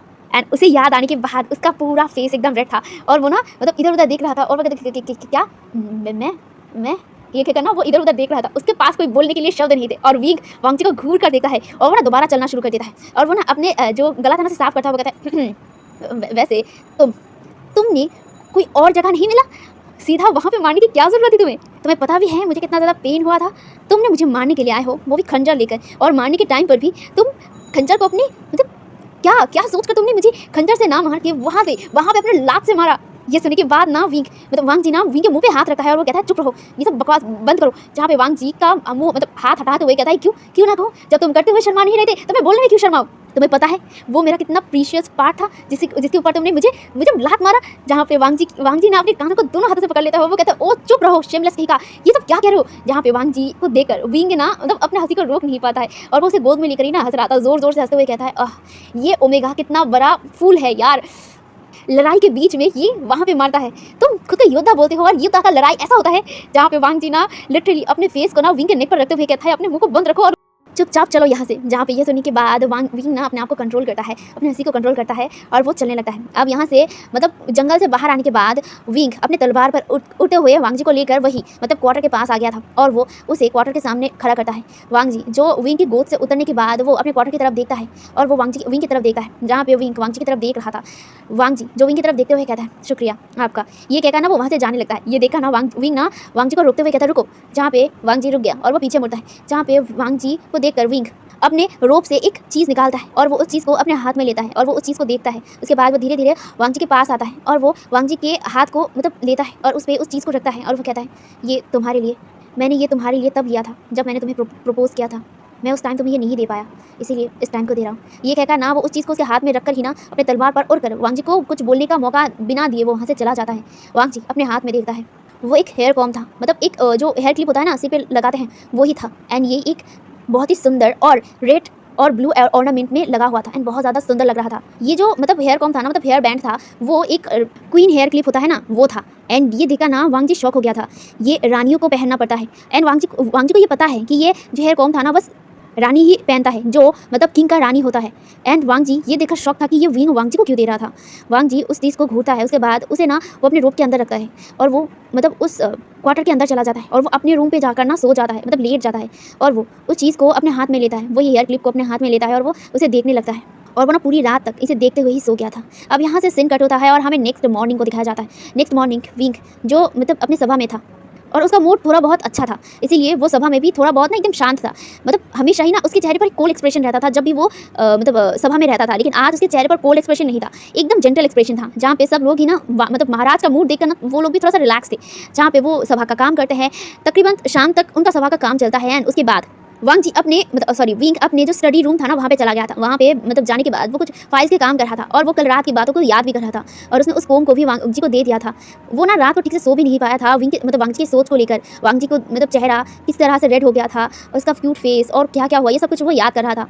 एंड उसके चेहरे पर स्माइल भी था क्योंकि उसने उस हेयर क्लिप को वांग जी को दे पाया था, इसीलिए वो बहुत ही खुशी के साथ काम कर रहा था। अपना काम कंप्लीट करने के बाद वो जो ग्राउंड था ना वहाँ पे आता है। ऑफकोर्स वो ना ग्राउंड पे हमेशा तलवारबाजी करता है जब भी उसे मौका मिलता है, तो वो ना अभी वहाँ पर प्रैक्टिस करने लग गया था। वहाँ पे वो कुछ जो गार्ड्स थे जो विंग के बराबर थे, कह सकते हो कि वो बहुत ज़्यादा स्ट्रॉन्ग अल्फाज थे एंड विंग ना उनके साथ लड़ रहा था एंड बहुत ही तगड़े तरीके थे। जहाँ पे वहाँ पे ग्राउंड पे ना सारे अल्फाज थे, तो इसीलिए ना विंग ना एकदम नेकेड था। नेकेड उसने अपने इनर रोप को बहुत ही मजबूती से बस बांध के रखा था और कुछ नहीं, और वो लड़ रहा था उन सब अल्फाज से। एंड वो अल्फाज ना एकदम नेकेड थे, वो लोग नेकेडली लड़ रहे थे। एंड वो जो एरिया था ना वहाँ पे ज़्यादा लोग नहीं आते हैं और सबसे बड़ी बात ये राजा का ग्राउंड था, जहाँ पे वो होता है ना बैटल नहीं ट्रेनिंग ग्राउंड, हाँ ट्रेनिंग ग्राउंड, जहाँ पे अल्फाज तलवारबाजी किया करते हैं। तो वहाँ पे किंग भी विंग भी गया था एंड विंग भी नेकेड ही कह सकते हो, बस उसके ऊपर सिर्फ एक हल्का सा और पतला सा रोप था एंड वो उसे पहनकर ही लड़ रहा था। एंड वो ना पसीने में भीग भी रहा था, वो बहुत देर तक लड़ रहा था। एंड ऑफकोर्स उसका मूड अच्छा था तो इसीलिए वो वैसे ही लड़ रहा था बहुत ही स्मूथली एंड सारे अल्फाज के साथ। वो सारे अल्फाज भी लड़ रहे थे, वो लोग भी पसीने में थे। विंग तो पसीने में उसका जो रोप था ना एकदम उसके साथ चिपक गया था और वो ऐसे ही लड़ रहा था, उसके पूरे मसल्स बॉडी दिख रहे थे। जहाँ पे लड़ते लड़ते ना उसकी आंखें ना एक जगह आकर ना थोड़ी देर के लिए रुक गया था। वहाँ पे एक ओमेगा, ये वही ओमेगा था जो मिंग क्लैन के राजकुमारी थी, वो ओमेगा मिन शियाओ, जो वहीं पर खड़ा होकर विंग की तरफ ही देख रही थी। विंग उसकी तरफ एक नज़र लगा था, उसके बाद ना वो दोबारा अपने लड़ाई पर लग गया था, वो इंटरेस्टेड नहीं था। जहाँ पे वो ऐसे ही लड़ रहा था, लेकिन लड़ते लड़ते उसकी आंखें एक और जगह आकर अटक गई थी एंड वहाँ से उसकी आंखें एकदम भी हिल नहीं पाया। वो ना वहीं पर एकदम रुक गया और वो ना रुक कर ना एकदम आंखें फाड़ के ना देख रहा था। वहाँ पे उस इंसान को देखकर वहाँ पे वांग जी था, हाँ वांग जी आया था एंड वांग जी वहीं पर था। लेकिन वांग जी ने एक सुंदर सा ड्रेस पहना था, बहुत ही सुंदर, जो उसके ऊपर ग्लो कर रहा था और उसका फेस ग्लो कर रहा था। लेकिन वांग जी का चेहरा दिखने में थोड़ा बहुत रेड लग रहा था। वांग जी को विंग ऐसे ही देख रहा था और वो नोटिस भी करता है कि वांग जी का फेस एकदम रेड है, लेकिन क्यों? और सबसे बड़ी बात, वो यहाँ क्या कर रहा है? वो तो कहा था कि वो कभी महल में नहीं आएगा, तो अभी वो महल में क्या कर रहा था? और वो ऐसे ही शॉकिंगली उसे देख रहा था। जहाँ पे विंग ना मतलब उन अल्फाज की तरफ देखता है और वो कहता है तुम अपने में लड़ो, मैं अभी आता हूँ। ये कहकर ना वो तलवार को उस साइड में रख देता है और वो ना धीरे धीरे वांग जी के पास जाने लगा था। वांग जी वहीं पर खड़ा था जहाँ पे जो विंग था, विंग धीरे धीरे उसके पास जाता है, उसके पास जाकर खड़ा होता है और वो कहता है लंजा तुम यहाँ तुमने बताया नहीं कि तुम यहाँ आए हो, कब आए थे? जहाँ पे जो वांग जी था, वांग जी इधर उधर देखते हुए कहता है मैं यहाँ पे एक काम के लिए आया था, वो कर मैं जाने वाला था और मैं ऐसे घूमते घूमते यहाँ आ गया, मुझे माफ़ करना। ये कहकर ना वो वहाँ से जाने लगा था। तभी वांग जी का मतलब हाथ विंग ने पकड़ लिया था और वो कहता है रुको, तुम कहाँ जा रहे हो? अगर आए हो तो थोड़ी देर और रुक जाओ। जहाँ पे ये सुनकर ना जो वांग जी था विंग की तरफ देखता है और वो विंग के हाथों की तरफ देखता है, जैसे विंग ने वांग जी का हाथ पकड़ के रखा था। जहाँ पे वांग जी जो विंग की तरफ देखता है और वो कहता है क्यों, मैं क्यों रुकूंगा? जहाँ पे जो वांग जी को देखकर विंग कहता है बस ऐसे ही थोड़ी देर और रुको। और हाँ, मेरी माँ तुमसे मिलना चाहती थी, बात करना चाहती थी। अगर तुम चाहो तो क्या तुम मेरी माँ से बात करोगे? ये सुन के बाद ना वांग जी कन्फ्यूजिंगली कहता है तुम्हारी माँ मुझसे क्यों बात करेगी? ये ना विंग ने ना जस्ट मतलब एक्सक्यूज़ लगाया था एक, उसके पास और कुछ मिला नहीं वांग जी को रोकने का, इसीलिए उसने यही कह दिया। जहाँ पे वांग जी की बातों से विंग कहता है मुझे नहीं पता, वो बात करना चाहती थी और मैं तुम्हें बताना चाहता था कि वो तुमसे बात करना चाहती है। ये सुनने के बाद ना वांग जी विंग की तरफ देखता है और वो कहता है ओह ठीक है। जहाँ पे ये सुनने के बाद ना विंग ने एकदम मतलब खुश हो जाता है और वो कहता है हाँ रुको, मैं भी आता हूँ। ये कहकर ना वो दौड़ कर जाता है और वो ना मतलब जो इनर रोप था ना जो भीगा हुआ था वो उसे खोल देता है। खोलने के बाद ना वो वहीं पर जो एक टावल टाइप था ना उससे ना वो अपने बॉडी को पहले पोंछने लगता है।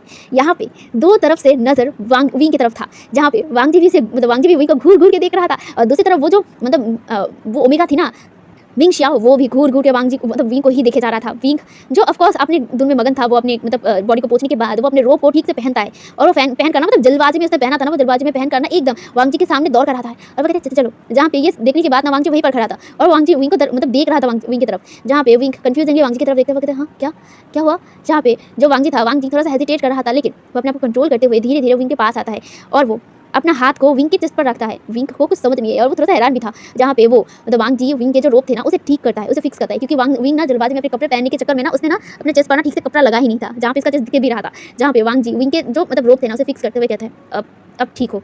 ये कहकर ना वो सीधा जाने लगता है। विंग तो बस शॉकिंगली वांग जी को देखे जा रहा था और वो ना अपनी मतलब चेस्ट पर हाथ रखा था, जहाँ पे वांग जी ने हाथ रखा था। विंग जिसके दिल की धड़कन तो मतलब टंग टंग करके बज रहा था, वांग जी चल रहा था तो विंग भी धीरे धीरे वांग जी के पास जा रहा था और वांग जी के साथ ही चल रहा था। वो लोग महल के अंदर आते हैं, जहाँ पे महल के अंदर आने के बाद वांग जी विंग को लेकर उसके मदर के कमरे पर जाता है। जहाँ पे वो मदर के कमरे पर आने के बाद ना नॉक करता है, जहाँ पे मतलब जो मैडम वी थी, मैडम वी ने मतलब दरवाज़ा खोल दिया था एंड खोलने के बाद वो विंग की तरफ देखता है, जहाँ पे विंग एक स्माइल करते हुए अपनी माँ से कहता है माँ देखिए वो वांग जी आया है। जहाँ पे ये सुनने के बाद मैडम वी थोड़ा सा शॉक हो गई थी, लेकिन वो सामने देखते जहाँ पे वांग जी अपने सिर को नीचा करे हुए ना एकदम चुपचाप खड़ा था। जहाँ पे ये देखने के बाद जो मैडम वी मतलब खुश हो जाती है और वो वांग जी का हाथ पकड़ते हुए कहता है वांग जी तुम आए हो कब और तुमने बताया क्यों नहीं? जहाँ पे ये सुनने के बाद विंग मतलब वांग जी कहता है वो मैं थोड़ा सा काम के लिए आया था और इन्होंने बताया कि आप मुझसे बात करना चाहते हैं, क्या हुआ है, कुछ कहना चाहते हैं आप? जहाँ पे ये सुन के बाद ना जो मतलब मैडम वी विंग की तरफ देखता है। विंग थोड़ा सा ऑकवर्ड स्माइल कर रहा था, लेकिन मैडम वी समझ जाती है और वो वांग जी को खींचते हुए अपने रूम की तरफ लेते हुए कहता है हाँ मुझे तुमसे बात करना था, बहुत बातें करनी है तुमसे। ये कहना वो उसे रूम के अंदर ले जाती है, जहाँ पे जो विंग था ना, विंग भी आना चाहता था, लेकिन मैडम वी ने एकदम दरवाजा उसके मुंह के सामने लगा दिया था। विंग को कुछ समझ नहीं आया, वो तो बहाना देकर लेके आया था उसके साथ थोड़ा टाइम स्पेंड करने के लिए, लेकिन उसकी माँ तो वांग जी को लेकर ही अंदर चली गई। जहाँ पे विंग ना मुंह फुलाता है और वो कहता है माँ, ये कहना वहाँ से मतलब मन मारे वहाँ से चला जाता है। जहाँ पे जो मैडम वी एंड वांग जी की तरफ दिखाया जाता है, जहाँ पे वांग जी मतलब हेजिटेट करते हुए ना इधर उधर देख रहा था। जहाँ पे मैडम वी उसे मतलब बेड के सामने बिठाती है और वो मतलब वहीं पर बेड में बैठ जाती है और वो कहती है तुम कैसे हो वांग जी, तुम ठीक तो हो ना? और मैडम लैन कैसी है, तुम्हारे ब्रदर कैसे हैं और तुम्हारे अंकल कैसे हैं? जहाँ पे वांग जी कहता है वो सब ठीक है और मैं भी ठीक हूँ। जहाँ पे ये सुनने के बाद मैडम स्माइल करती है और वो कहती है और तुम्हारा दिल कैसा है? ये सुनकर ना जो वांग जी था, वांग जी मैडम की तरफ देख रहा था। मैडम ये स्माइल करते हुए कहता है वांग जी मैं तुमसे बात करना चाहता हूँ। मुझे पता है कि इस बारे में मेरा बोलने का कोई हक नहीं है, बट एक बार क्या तुम मुझे मेरे बेटे को मौका नहीं दे सकते? वो तुम्हें बहुत ज़्यादा प्यार करता है, सच बता रही हूँ। अगर तुम्हें वेंचिंग को लेकर कोई प्रॉब्लम है कि वेंचिंग उसका वाइफ है, तो मैं बता देता हूँ कि उसने आज तक वेंचिंग को छूकर भी नहीं देखा है। उसने सिर्फ शादी वेंचिंग से इसलिए किया था क्योंकि वो वेंचिंग को प्रोटेक्ट करना चाहता था। उसके लिए मतलब वेंचिंग के मन में मतलब वेंचिंग के लिए विंग के मन में कोई भी फीलिंग्स नहीं है जो वो तुम्हारे लिए फील करता है वांग जी। ये कहकर ना वो वांग जी के हाथों को पकड़ लेती है और वो कहती है मैं तुमसे हाथ जोड़ के बोल रहा हूँ, प्लीज़ मेरे बेटे को एक बार मौका दो। ऑलरेडी उसका दिल टूट चुका था जिस तरह से तुमने उसे बोला है। एंड हाँ, कहीं ना कहीं उसकी, मेरी और उसके फादर की गलती है एंड उसके लिए वो कभी भी उसे खुद को माफ़ नहीं कर पा रहा है। मैंने खुद अपने बेटे से बात किया है एंड वो अपनी गिल्ट में है, वो खुद को माफ़ नहीं कर पा रहा है। प्लीज़ मेरे लिए उसको थोड़ा सा चांस दो। वो सच में तुम्हारा दिल जीत लेगा। और वैसे भी अगर तुम उसके फादर की बात कर रहे हो, वो ऑलरेडी खुद को आइसोलेट करके रख दिया है, वो अपने कमरे पर रहते हैं, उन्हें सिर्फ खाना पीना मुझे खुद जाके देना पड़ता है, वो इतना ज़्यादा गिल में है, वो अब सिर्फ मर जाना चाहते हैं। उनका दिमागी हालत ठीक नहीं है, पिछले 2 महीने से वो उल्टा सीधा कर रहे हैं। मैं बहुत उनको समझाने की कोशिश कर रहा हूँ, लेकिन ऑलरेडी उनके अंदर इतना गिल्ट भर चुका था कि वो सबसे डर रहे हैं और वो अपने बेटे से बात नहीं कर पा रहे। एंड ऑफ कोर्स विंग भी उसके फादर से बहुत ज़्यादा ही दूर रहने लगा है, उनसे बात नहीं करता है, वो सिर्फ तुम्हारी खातिर। वो कभी भी अपने फादर को माफ़ नहीं कर पा रहा था। बेटा, मैं तुमसे हाथ जोड़ के बोल रहा हूँ, प्लीज़ एक बार विंग को मौका दे के देखो। मैं श्योर हूँ कि वो तुम्हें खुश रखेगा और तुम भी खुश रहोगे। प्लीज़। ये सुनकर ना वांग जी मैडम उनके हाथ को पकड़ लिया था, जो हाथ जोड़ के रखी थी ना, उनको हाथ को पकड़ लिया था और वो कहता है आप ऐसे मत बोलिए, आप मुझसे बरी हैं, आप मेरे सामने ऐसे हाथ जोड़ना ये ठीक नहीं है। जहाँ पे वांग जी को देखकर मैडम भी कहती है, बस एक बार मेरे बेटे को मौका दो, वो तुमसे सच में बहुत ज़्यादा प्यार करता है। मैंने उसके आंखों में तुम्हारे लिए प्यार दिखा है, प्रोटेक्शन दिखा है, वो हमेशा तुम्हें प्रोटेक्ट करना चाहता है, तुम्हें पता भी है। वो हमेशा तुम्हारे लिए चारों तरफ गार्ड्स रखता है ताकि तुम सेफ़ रहो। तुम्हारे लिए हर चीज़ वो अवेलेबल रख रहा है, क्योंकि तुमसे प्यार करता है दिल से। प्लीज़ मेरे बेटे को थोड़ा मौका दो। ये सुनकर ना वांग जी एकदम शांत था। जहाँ पे मैडम ये उसे बहुत कुछ कहते हैं, उसके बाद वांग जी उस रूम से बाहर आता है और वो उन सब बातों को सोचने लगता है।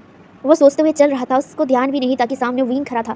जहाँ पे वांग जी एकदम सीधा चलते चलते ना विंग के चेस्ट पर आकर ना, जहाँ पे वांग जी ने अपने सिर को पकड़ लिया था, उसका हेड विंग के एकदम चेस्ट पर आके लगा था। एंड वो दोनों बहुत क्लोज थे।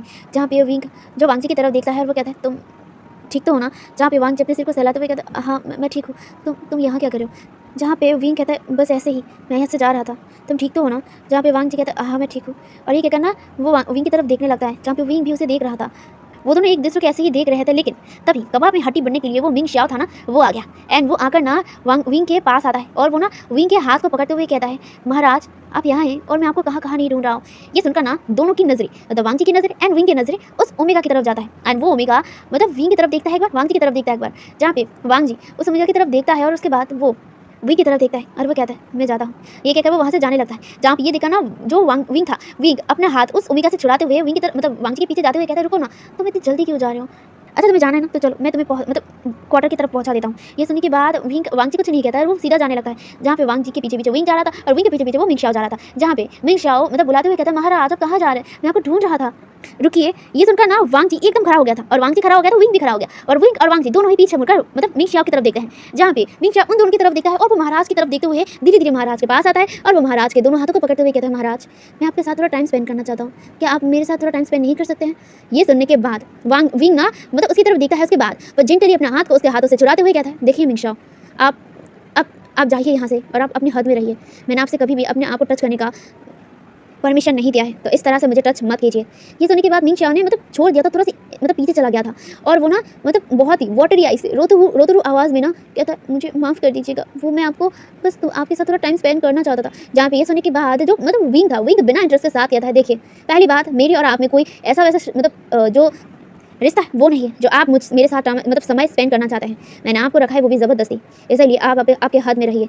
और हाँ, आपके लिए सारी चीज़ें अवेलेबल हैं, तो आप वहाँ जाइए, मेरे पीछे आने की हिम्मत भी मत कीजिए। ये ना बहुत ही कोल्डली कहता है और वो ना विंग के वांग जी की तरफ मुड़ गया था और वांग जी तो घूर घूर कर विंग की तरफ और उस लड़की की तरफ देख रहा था। जहाँ पे वांग जी को ऐसे घूरते हुए देखा ना, विंग ऑकवर्ड सा स्माइल करता है, वो कहता है, क्या है लंजा, तुम ऐसे क्यों देख रहे हो? जहाँ पे वांग जी कुछ नहीं कहता और वो वहाँ से जाने लगता है। वांग जी के पीछे पीछे विंग जाता है और वो मिंग शाओ ना बस उन दोनों को घूर रहा था। उसे बहुत ज़्यादा गुस्सा आया था, बुरा लगा, उसे बहुत ज़्यादा गुस्सा भी आया। जहाँ पे वो ना इतना सा ढीठ थी ना मिंग शाओ, ऐसे वैसे तो छोड़ने वाली तो थी नहीं, इसीलिए वो ना उसके पीछे पीछे जाने लगी है।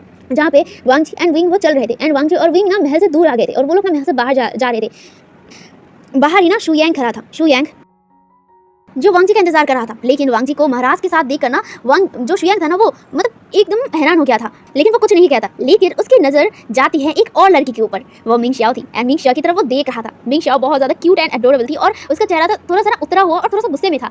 वांग जी जो ऑफकोर्स आगे आगे चल रहा था और विंग उसके पीछे पीछे चल रहा था और उसके पीछे पीछे वो लड़की मिंग शाओ चल रही थी और वांग जो शुयांग था, शुयांग तो बस उस लड़की की तरफ देख रहा था, उसकी आंखें तो उस लड़की की तरफ ही अटक गया था। जहाँ पे जो विंग था, विंग वांग जी के पीछे जाते हुए कहता है, रुको ना, इतनी दौड़ क्यों रहे हो? जहाँ पे वांग जी विंग की तरफ घूरता है और वो कहता है, मैं दौड़ नहीं रहा हूँ, मुझे जाना है यहाँ से। ये सुनकर ना विंग ना कहता, तुम ऐसे बात क्यों कर रहे हो, मैंने क्या कर दिया? जहाँ पे ये सुनने के बाद वांग जी कहता है, कुछ नहीं किया है आपने, बस मैं जाना चाहता हूँ और क्या। ये सुनने के बाद वांग जी को वांग जी का हाथ पकड़ते हुए कहता है, लंजा क्या हुआ है, तुम ऐसे बर्ताव क्यों करो मेरे साथ? जहाँ पे ये सुनकर वांग जी कहता है, मैं आपके साथ क्या बर्ताव कर रहा हूँ और आप क्यों ऐसा मेरे पीछे पड़े हैं? आप जाइए, अब अपना ओमेगा संभालिए और आपका क्लैन संभालिए, मुझे जाने दीजिए। ये सुनकर ना वांग जी का हाथ विंग टाइटली पकड़ लेता है और वो कहता है, क्या? मेरा ओमेगा कौन है? मेरा ओमेगा तो तुम हो ना। जहाँ पे ये सुनने के बाद वांग जी विंग की तरफ घूर कर देखता है और वो कहता है मैं आपका ओमेगा नहीं हूँ, मैंने पहले भी बताया है। और वो वैसे भी आप आपका ओमेगा संभालिए और मैं अपना अल्फा संभालूंगा। मेरे पास भी मेरा अल्फा है, मुझे उसके पास जाना होगा। ये सुनकर ना वांग विंग ने एकदम शॉक हो गया और वो कहता है क्या तुम्हारा अल्फा? जहाँ पे वांग जी कहता है हाँ मेरा अल्फा शुएंग है। ये सुनने के बाद वांग विंग को ना बहुत ज़्यादा गुस्सा आ गया और वो कहता है शुएंग वो लड़का जो तुम्हारे साथ था। जब वांग जी कहता है हाँ वो मेरा अल्फा है और मैं उसके पास जा रहा हूँ, तो प्लीज़ आप आपके ओमेगा को संभालिए। ये कहकर ना वो जाने लगता है हाथ चुराकर। विंग को ना बहुत ज़्यादा गुस्सा आ गया। वो किसी और अल्फा के साथ वांग जी को देख सकता था, उसे बहुत ज़्यादा गुस्सा आया, इसीलिए ना वो वांग जी का हाथ को टाइटली पकड़ता है और वो वांग जी की तरफ देखता है और वो कहता है वो तुम्हारा अल्फा कैसे है?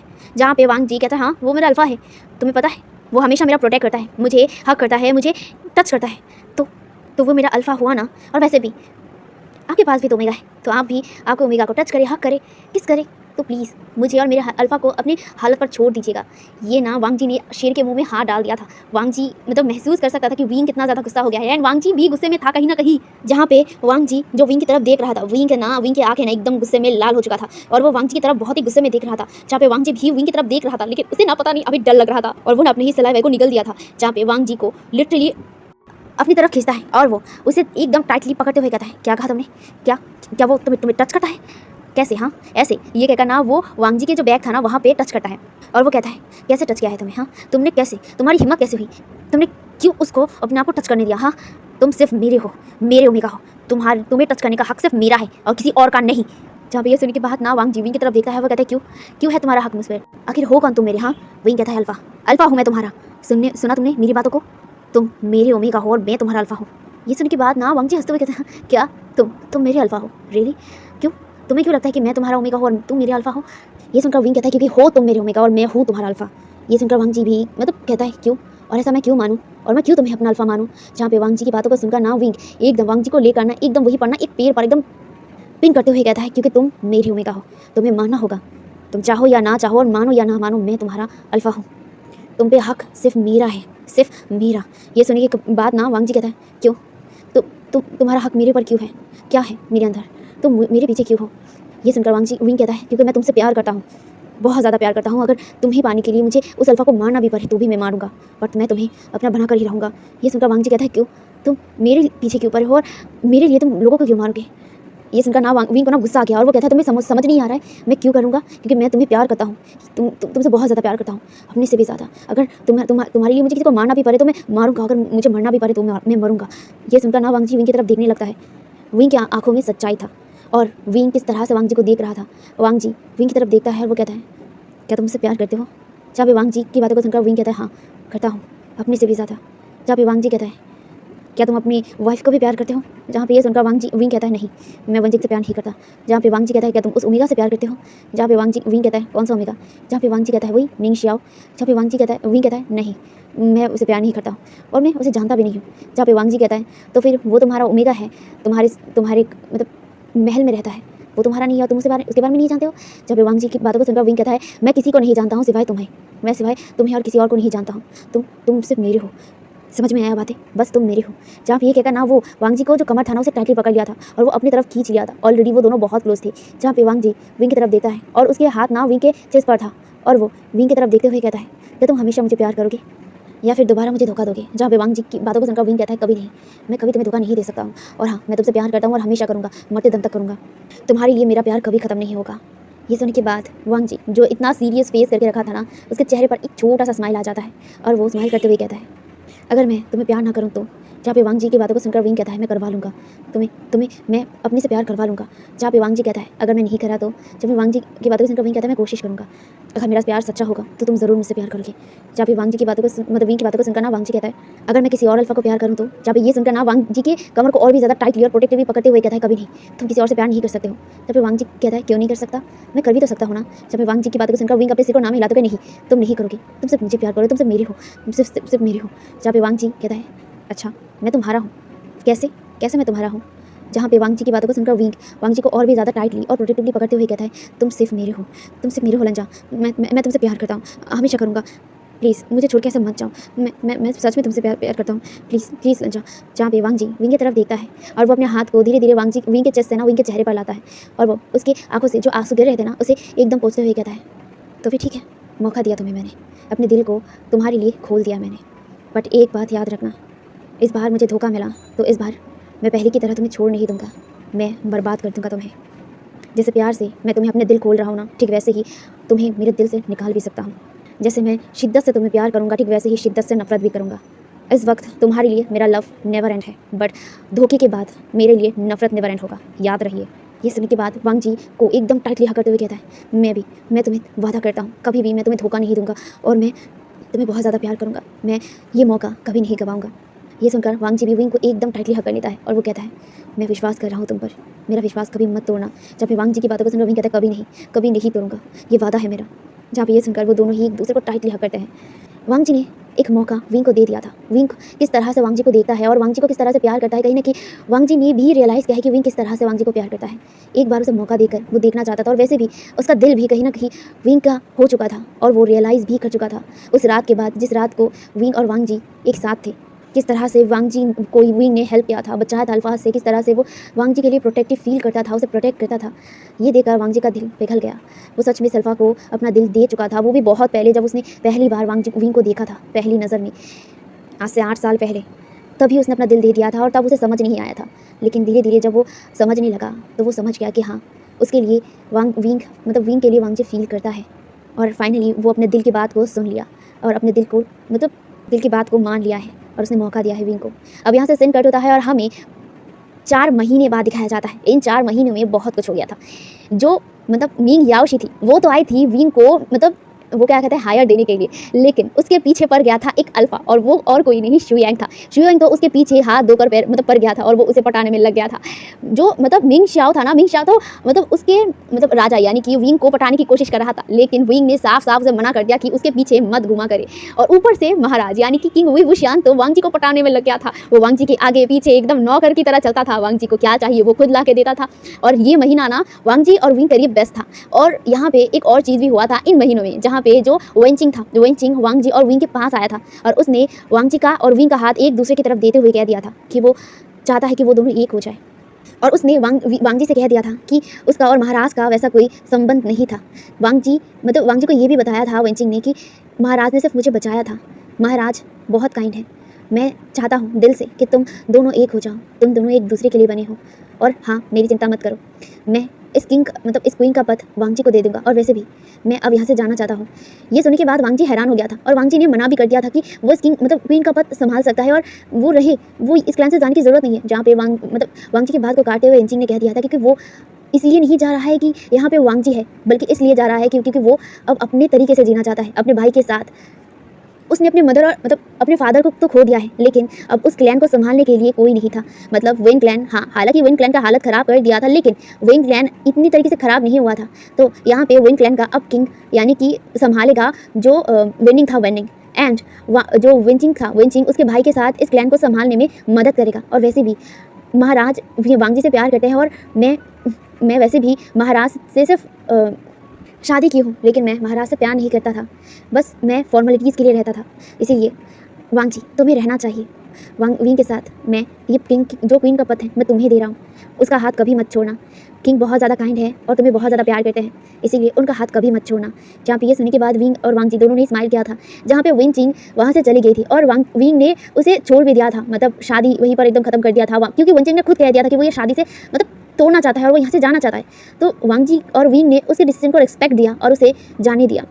वेनचिंग जाते जाते भी अपने आंखों से आंसू बहा के गई थी, सबके सामने स्माइल किया था, लेकिन अंदर ही अंदर उसे थोड़ा पेन भी हुआ था और मन में यही कहा था कि हर किसी को प्यार नहीं मिलता, जिसको प्यार मिलना होता है उसका मिल जाता है। लेकिन शायद वेनचिंग के किस्मत में विंग नहीं था, इसीलिए वो विंग को उसके किस्मत के ऊपर छोड़कर, यानी कि वांग जी जिसका फेट था उसके ऊपर छोड़कर वो वहाँ से चली गई थी।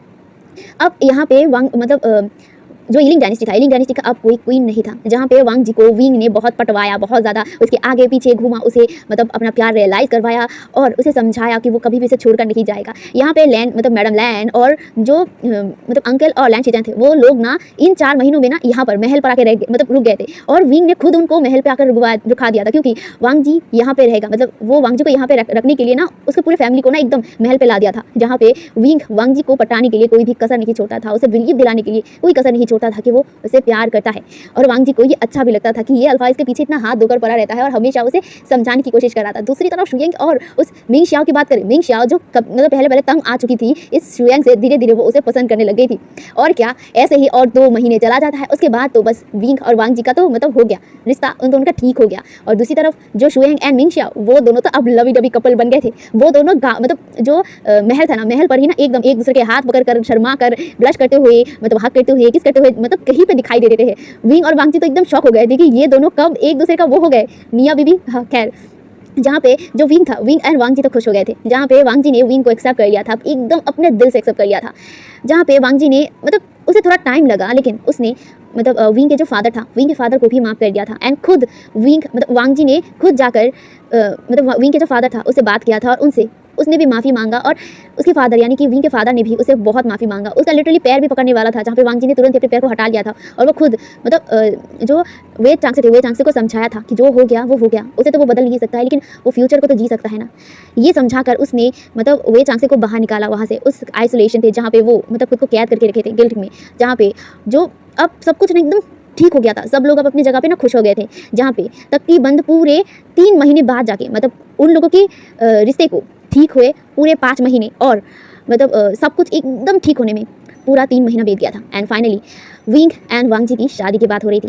वांग जी जो मतलब हाँ कर दिया था ऑफकोर्स, और वो कितना लेट करेगा। और वैसे भी वांग जी अब विंग से प्यार करता है और विंग भी वांग जी से प्यार करता है। और क्या चाहिए, मियाँ बीबी राजी तो क्या करेगा काजी। तो यहीं पर अब ना जो मैडम लैन और मैडम वे दोनों मिलकर तो लगा दिया था विंग और वांग जी की शादी को लेकर। एंड फाइनली पूरे 1 हफ्ते बाद शादी के आयोजन किया गया था। एंड प्रिपरेशन इतना धूमधाम से हुआ था ना, लिटरली पूरा कल्टिवेशन वर्ल्ड वहाँ पे था। लिटरली हर एक क्लैन के लीडर्स, हर एक क्लैन के राजकुमार, सबको इन्वाइट किया गया था। एंड फाइनली 1 हफ्ते बाद उनकी शादी की मतलब पूरी तैयारी हो गई थी। विंग जो अब यहाँ पे जो मतलब वेडिंग हॉल था वहाँ पर खड़ा था बहुत ही बेसब्री से, क्योंकि वो वांग जी को देखने के लिए मरे जा रहा था। जहाँ पे कुछ देर बाद वांग जी को लाया जाता है। वांग जी एकदम रेड अटायर में था, जिसमें वो मतलब अपना वेल लगा हुआ था। जहाँ पे वांग जी विंग मतलब अपने माँ के साथ, ठीक है, अपने माँ और अपने अंकल और भाई के साथ, उन तीनों के साथ ही उस शादी के हॉल में एंटर करते हैं। जहाँ पे वो तीनों ही मिलकर ना वांग जी को एकदम वेडिंग जो स्टेज था ना वहाँ पे लेके आ गए थे। जहाँ पे विंग खुद जाके अपने ओमेगा को उठा के लाता है। एंड वहाँ पर उन दोनों की शादी की परफॉर्मेंस होती है। वो अर्थ को बो करते हैं, एल्डर्स को बो करते हैं, अपने इंसेस्टर को बो करते हैं और फाइनली जाके एक दूसरे को बो करते हैं। उसके बाद टी सेरेमनी होता है। एंड टी सेरेमनी खत्म होने के बाद वो लोगों की शादी कंप्लीट होता है।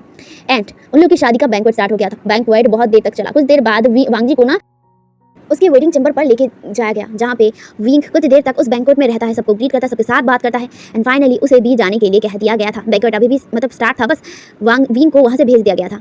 जहाँ पे विंग बहुत ज़्यादा खुश था। आज उसे ना दुनिया की सबसे बड़ी खुशी मिल गई थी। उसे तो उछलने का मन कर रहा था और उछल कर बोलने का मन कर रहा था कि आज फाइनली वो बहुत ज़्यादा खुश है। अपने ओमेगा को वो पा चुका है। वो ओमेगा जिसको वो अपने दिल में हमेशा बसा के रखा था, अपने सपनों में देखा करता था, वो ओमेगा आज उसका बन चुका है। आज उसने उसके ओमेगा के साथ शादी किया है, इसलिए वो बहुत ज़्यादा खुश था। इसीलिए वो खुश होते हुए ना डायरेक्ट अपने रूम पर चला जाता है, जो जहाँ पे वांग जी ऑलरेडी उसके लिए बेड पर बैठा हुआ था। जहाँ पे विंग ना एकदम उस रूम के अंदर घुस जाता है और डोर ना एकदम लगा देता है। उसके बाद वो ना वहाँ पर ना एकदम साइलेंसिंग तालिस्मान लगा दिया था और लगाने के बाद वो डायरेक्ट वांग जी की तरफ मुड़ गया था। वांग जी जो अभी भी ना एकदम बेड पर बैठा हुआ था और वो ना अपने हाथों से ना ऐसे खेल रहा था। जहाँ पे वांग जी के पास डायरेक्ट विंग आता है और वो ना बेड पर एकदम बैठ जाता है। बैठकर वो तुरंत ही ना वांग जी का जो वेल था ना उसे एकदम हटा दिया और वो वांग जी को देखने लगा। जहाँ पे वांग जी अपने सिर को नीचा किया हुआ था। विंग धीरे धीरे वांग जी के फेस को अपनी तरफ घुमाता है, अपनी तरफ लाता है और वो उसके फेस को सहलाने लग गया था। वांग जी बहुत ज़्यादा खूबसूरत लग रहा था रेड अटायर में और उसका फेस बहुत ज़्यादा ग्लो भी कर रहा था। जहाँ पे जो वांग जी था, वांग जी एक छोटा सा स्माइल करता है और वो विंग की तरफ देखने लगा था अपने आइज़ को ब्लिंक करते हुए। जहाँ पे विंग जो वांग जी के फेस को टच कर रहा था ना, वो धीरे धीरे नीचे झुकता है और वो ना उसके लिप्स पर एक छोटा सा किस करता है और वो कहता है आई लव यू लंजा, मैं तुमसे बहुत ज़्यादा प्यार करता हूँ। जहाँ पे वांग जी स्माइल करता है और वो कहता है अल्फा। ये सुनने के बाद विंग ना एकदम मतलब थोड़ा सा शॉक भी हो गया था, क्योंकि इतने दिनों में ना वो विंग को सिर्फ विंग कह के ही बुलाता था, अल्फा कभी नहीं बुलाया था और अभी ना उसे अल्फा कह के बुला रहा था। जहाँ पे वांग जी को मतलब अल्फा कहते हुए देखा ना विंग जो अपने आप को कंट्रोल नहीं कर पाता है और वो ना तुरंत ही वांग जी के लिप्स पर ना किस करने लग गया था। विंग जो वांग जी के किस को ना मतलब वांग जी के लिप्स को ना एकदम सक कर रहा था। एंड वांग जी जो पहले थोड़ा सा हैरान हो गया था, मतलब थोड़ा सा, ये फर्स्ट किस था उनका। इतने दिनों में उन दोनों ने किस भी नहीं किया था। हाँ किया था और वो दोनों एक दूसरे के साथ मतलब लेटे हुए थे, ये हुआ था, लेकिन वो दोनों ने तब तक किस नहीं किया था। लेकिन आज ये उनका फर्स्ट किस था, जहाँ पे जो वांग जी था, वांग जी भी अपने आंखों को बंद कर लिया था और वो भी इस किस का रिस्पॉन्स देने मतलब दे रहा था।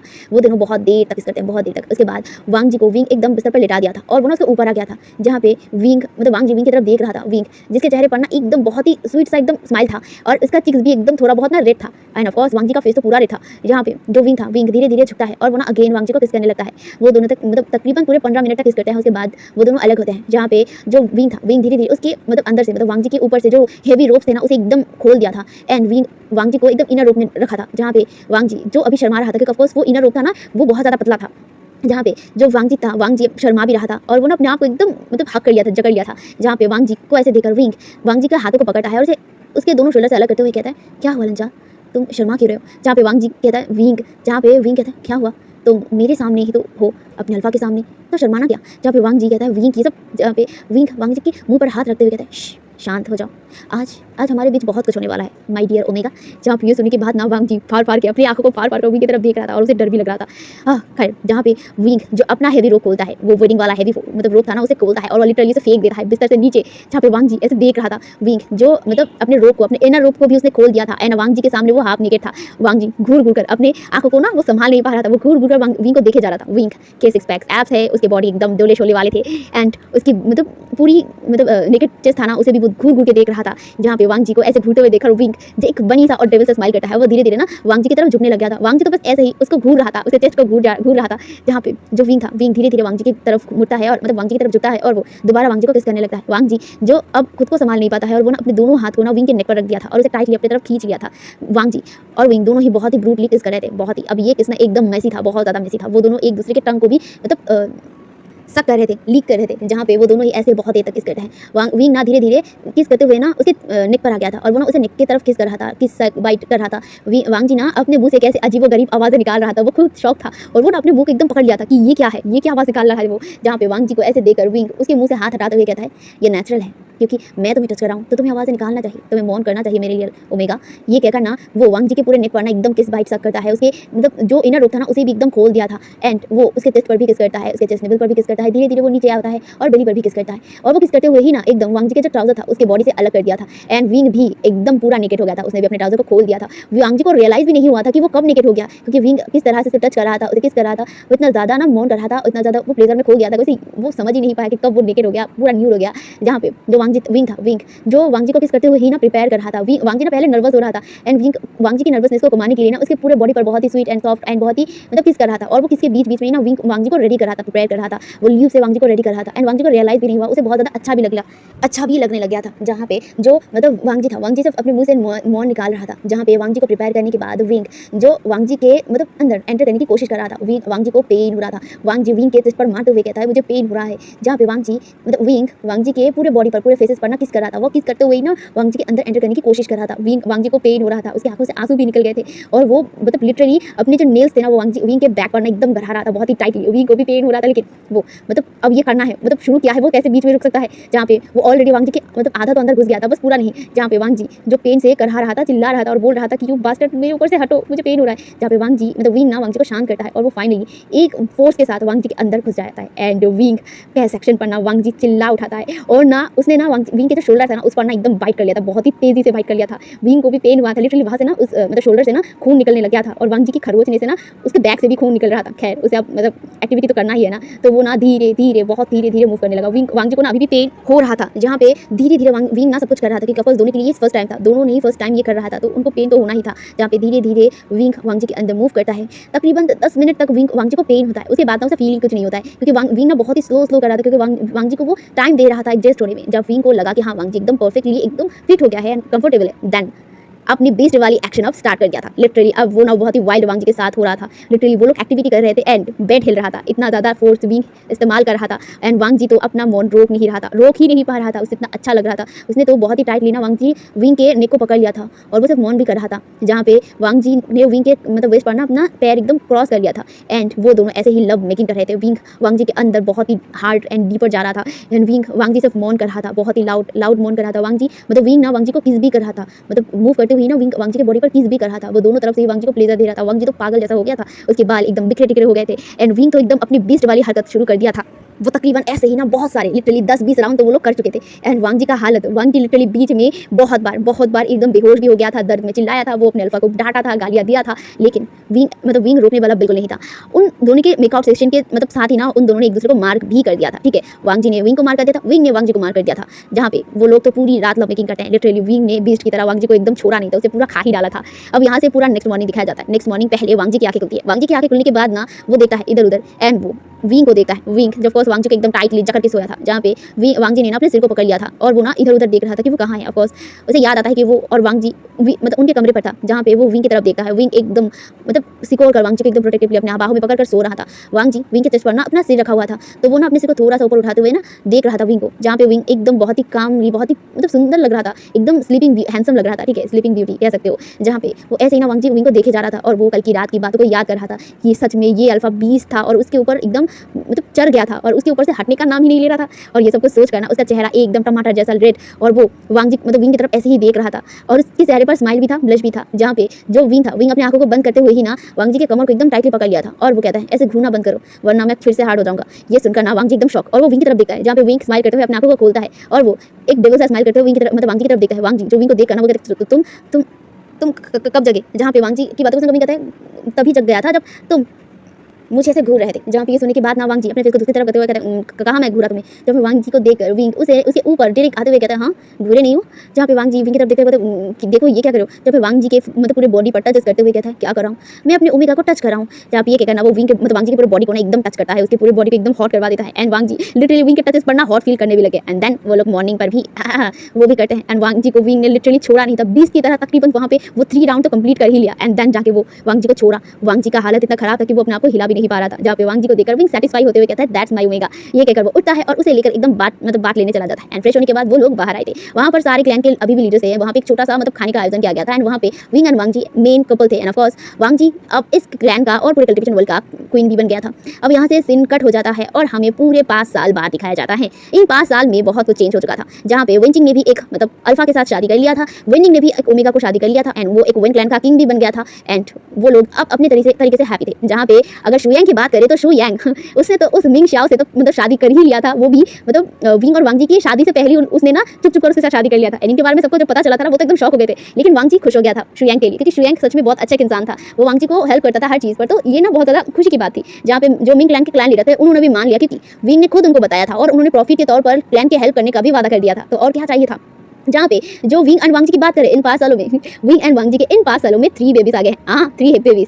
पहले प्रेगनेंसी विंग और वांग जी का बहुत ज़्यादा हेडेक वाला था। विंग वांग जी पहली बार में ही ट्विंस से प्रेग्नेंट हो गया था। एंड वांग जी विंग को तो डांट के उसे गालियाँ ठोक करना बोल दिया था कि तुम मेरे करीब मत आना। एक बारी में ही दो बेबी। हाँ खैर उसने जितना ही डांटा हो लेकिन वो भी खुश था कि हाँ फाइनली उसका एक परिवार था, उसका फैमिली जो भी उसके साथ उसके पास में हुआ था वो उन सबको भूल कर विंग के साथ खुश रहना चाहता था। एंड फाइनली उसकी पूरी परिवार खुश था। उसके साथ उसकी जो मैडम लैन थी, फिर लैन चिचैन थे एंड जो लैन चिचैन थे वो भी थे। यहाँ पे लैन चिचैन ने भी शादी किया था। हाँ लैन चिचैन ने भी शादी किया था और वो भी अपने ओमेगा के साथ बहुत ज़्यादा खुश थे। पूरा परिवार जो अब एक साथ उस महल में रहते थे। कल्टीवेशन वर्ल्ड भी अब एकदम शांत, सब कुछ एकदम शांत था।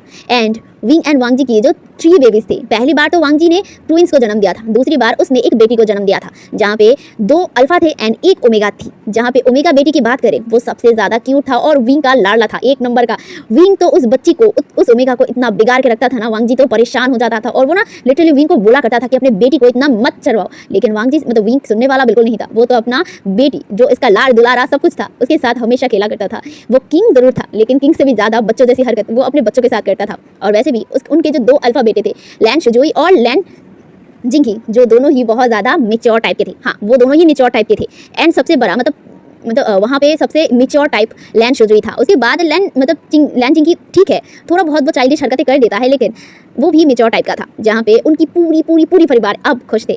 पास्ट में वो लोग जो भी खोए थे एंड प्रेजेंट में और फ्यूचर में उन्होंने बहुत कुछ पा लिया था। वांग जी ने एक सही डिसीजन अपने लाइफ में लिया था विंग को चांस देकर। अगर वो उस वक्त विंग को चांस देने का डिसीजन नहीं लेता तो शायद वो इतना प्यारा और इतना खूबसूरत परिवार नहीं पाता था। हालांकि उसने अपने लाइफ में बहुत कुछ खोया लेकिन खोने के बाद भी उसने बहुत कुछ पाया। वो कहते हैं ना कि अगर लाइफ में आपके लिए दुख भी लाए ना और इतना बुरा टाइम लाए ना कि आप मरने जैसे हो जाती हो, तो लाइफ में एक बहुत बहुत बड़ी खुशी भी आपके साथ आती है।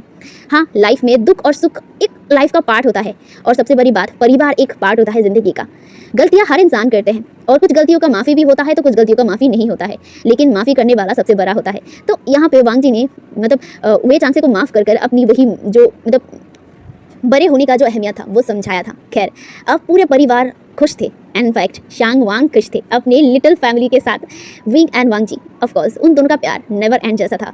जैसे वांग जी ने कहा था कि कभी उसे धोखा मत देना, उसके लिए अगर वो प्यार करेगा तो उसके लिए प्यार कभी खत्म नहीं होगा, अगर उसके लिए वो प्यार धोखा देगा तो उसके लिए नफरत कभी खत्म नहीं होगा। और ये बात विंग समझ गया था एंड वांग जी अपने बातों पर पक्का था, ये भी विंग समझ गया था। खैर, वो अपनी ओमेगा को बहुत बहुत बहुत ज़्यादा प्यार करता है और वो लाइफ से और गॉड से बहुत बहुत शुक्रिया करता है कि उसको इतना प्यारा परिवार देने के लिए एंड इनफैक्ट इतना प्यारा ओमेगा देने के लिए, जो ऑफ कोर्स थोड़ा बहुत नटखट बहुत है, मतलब नटखट मतलब उतना नहीं, लेकिन हाँ समझदार बहुत ज़्यादा है। वो हर क्लैन मैटर्स में विंग का हेल्प किया करता था एंड विंग ऑफ कोर्स अपने ओमेगा से प्राउड करता था कि ये ओमेगा मतलब क्लैन के बारे में बहुत ज्ञान जानता है। खैर, अब इसी तरह ही हम लोग लव नेवर एंड को खत्म करते हैं। गाइस, आप लोग ज़रूर बताना कि ये आपको कैसा लगा। आई नो कि मैंने इसे जल्दी खत्म कर दिया, फॉर द रीज़न मैंने आपको बताया था कि इसमें मुझे अच्छा रिस्पॉन्स नहीं मिला। That's a reason I am disappoint this F. But मुझे सबसे बड़ी खुशी ये है कि लोग अभी भी इसके बारे में मतलब पूछते हैं मुझे कि आप लोग लव नेवर एंड का नेक्स्ट पार्ट कब अपलोड करोगे, तो इसी वजह से मैंने इसे खत्म करने का सोचा, वरना मैं इसे डिसकंटिन्यू करके ही रखती। खैर, thank you so much guys इतने प्यारे कमेंट और सपोर्ट के लिए और इतना प्यारा फैमिली मुझे देने के लिए।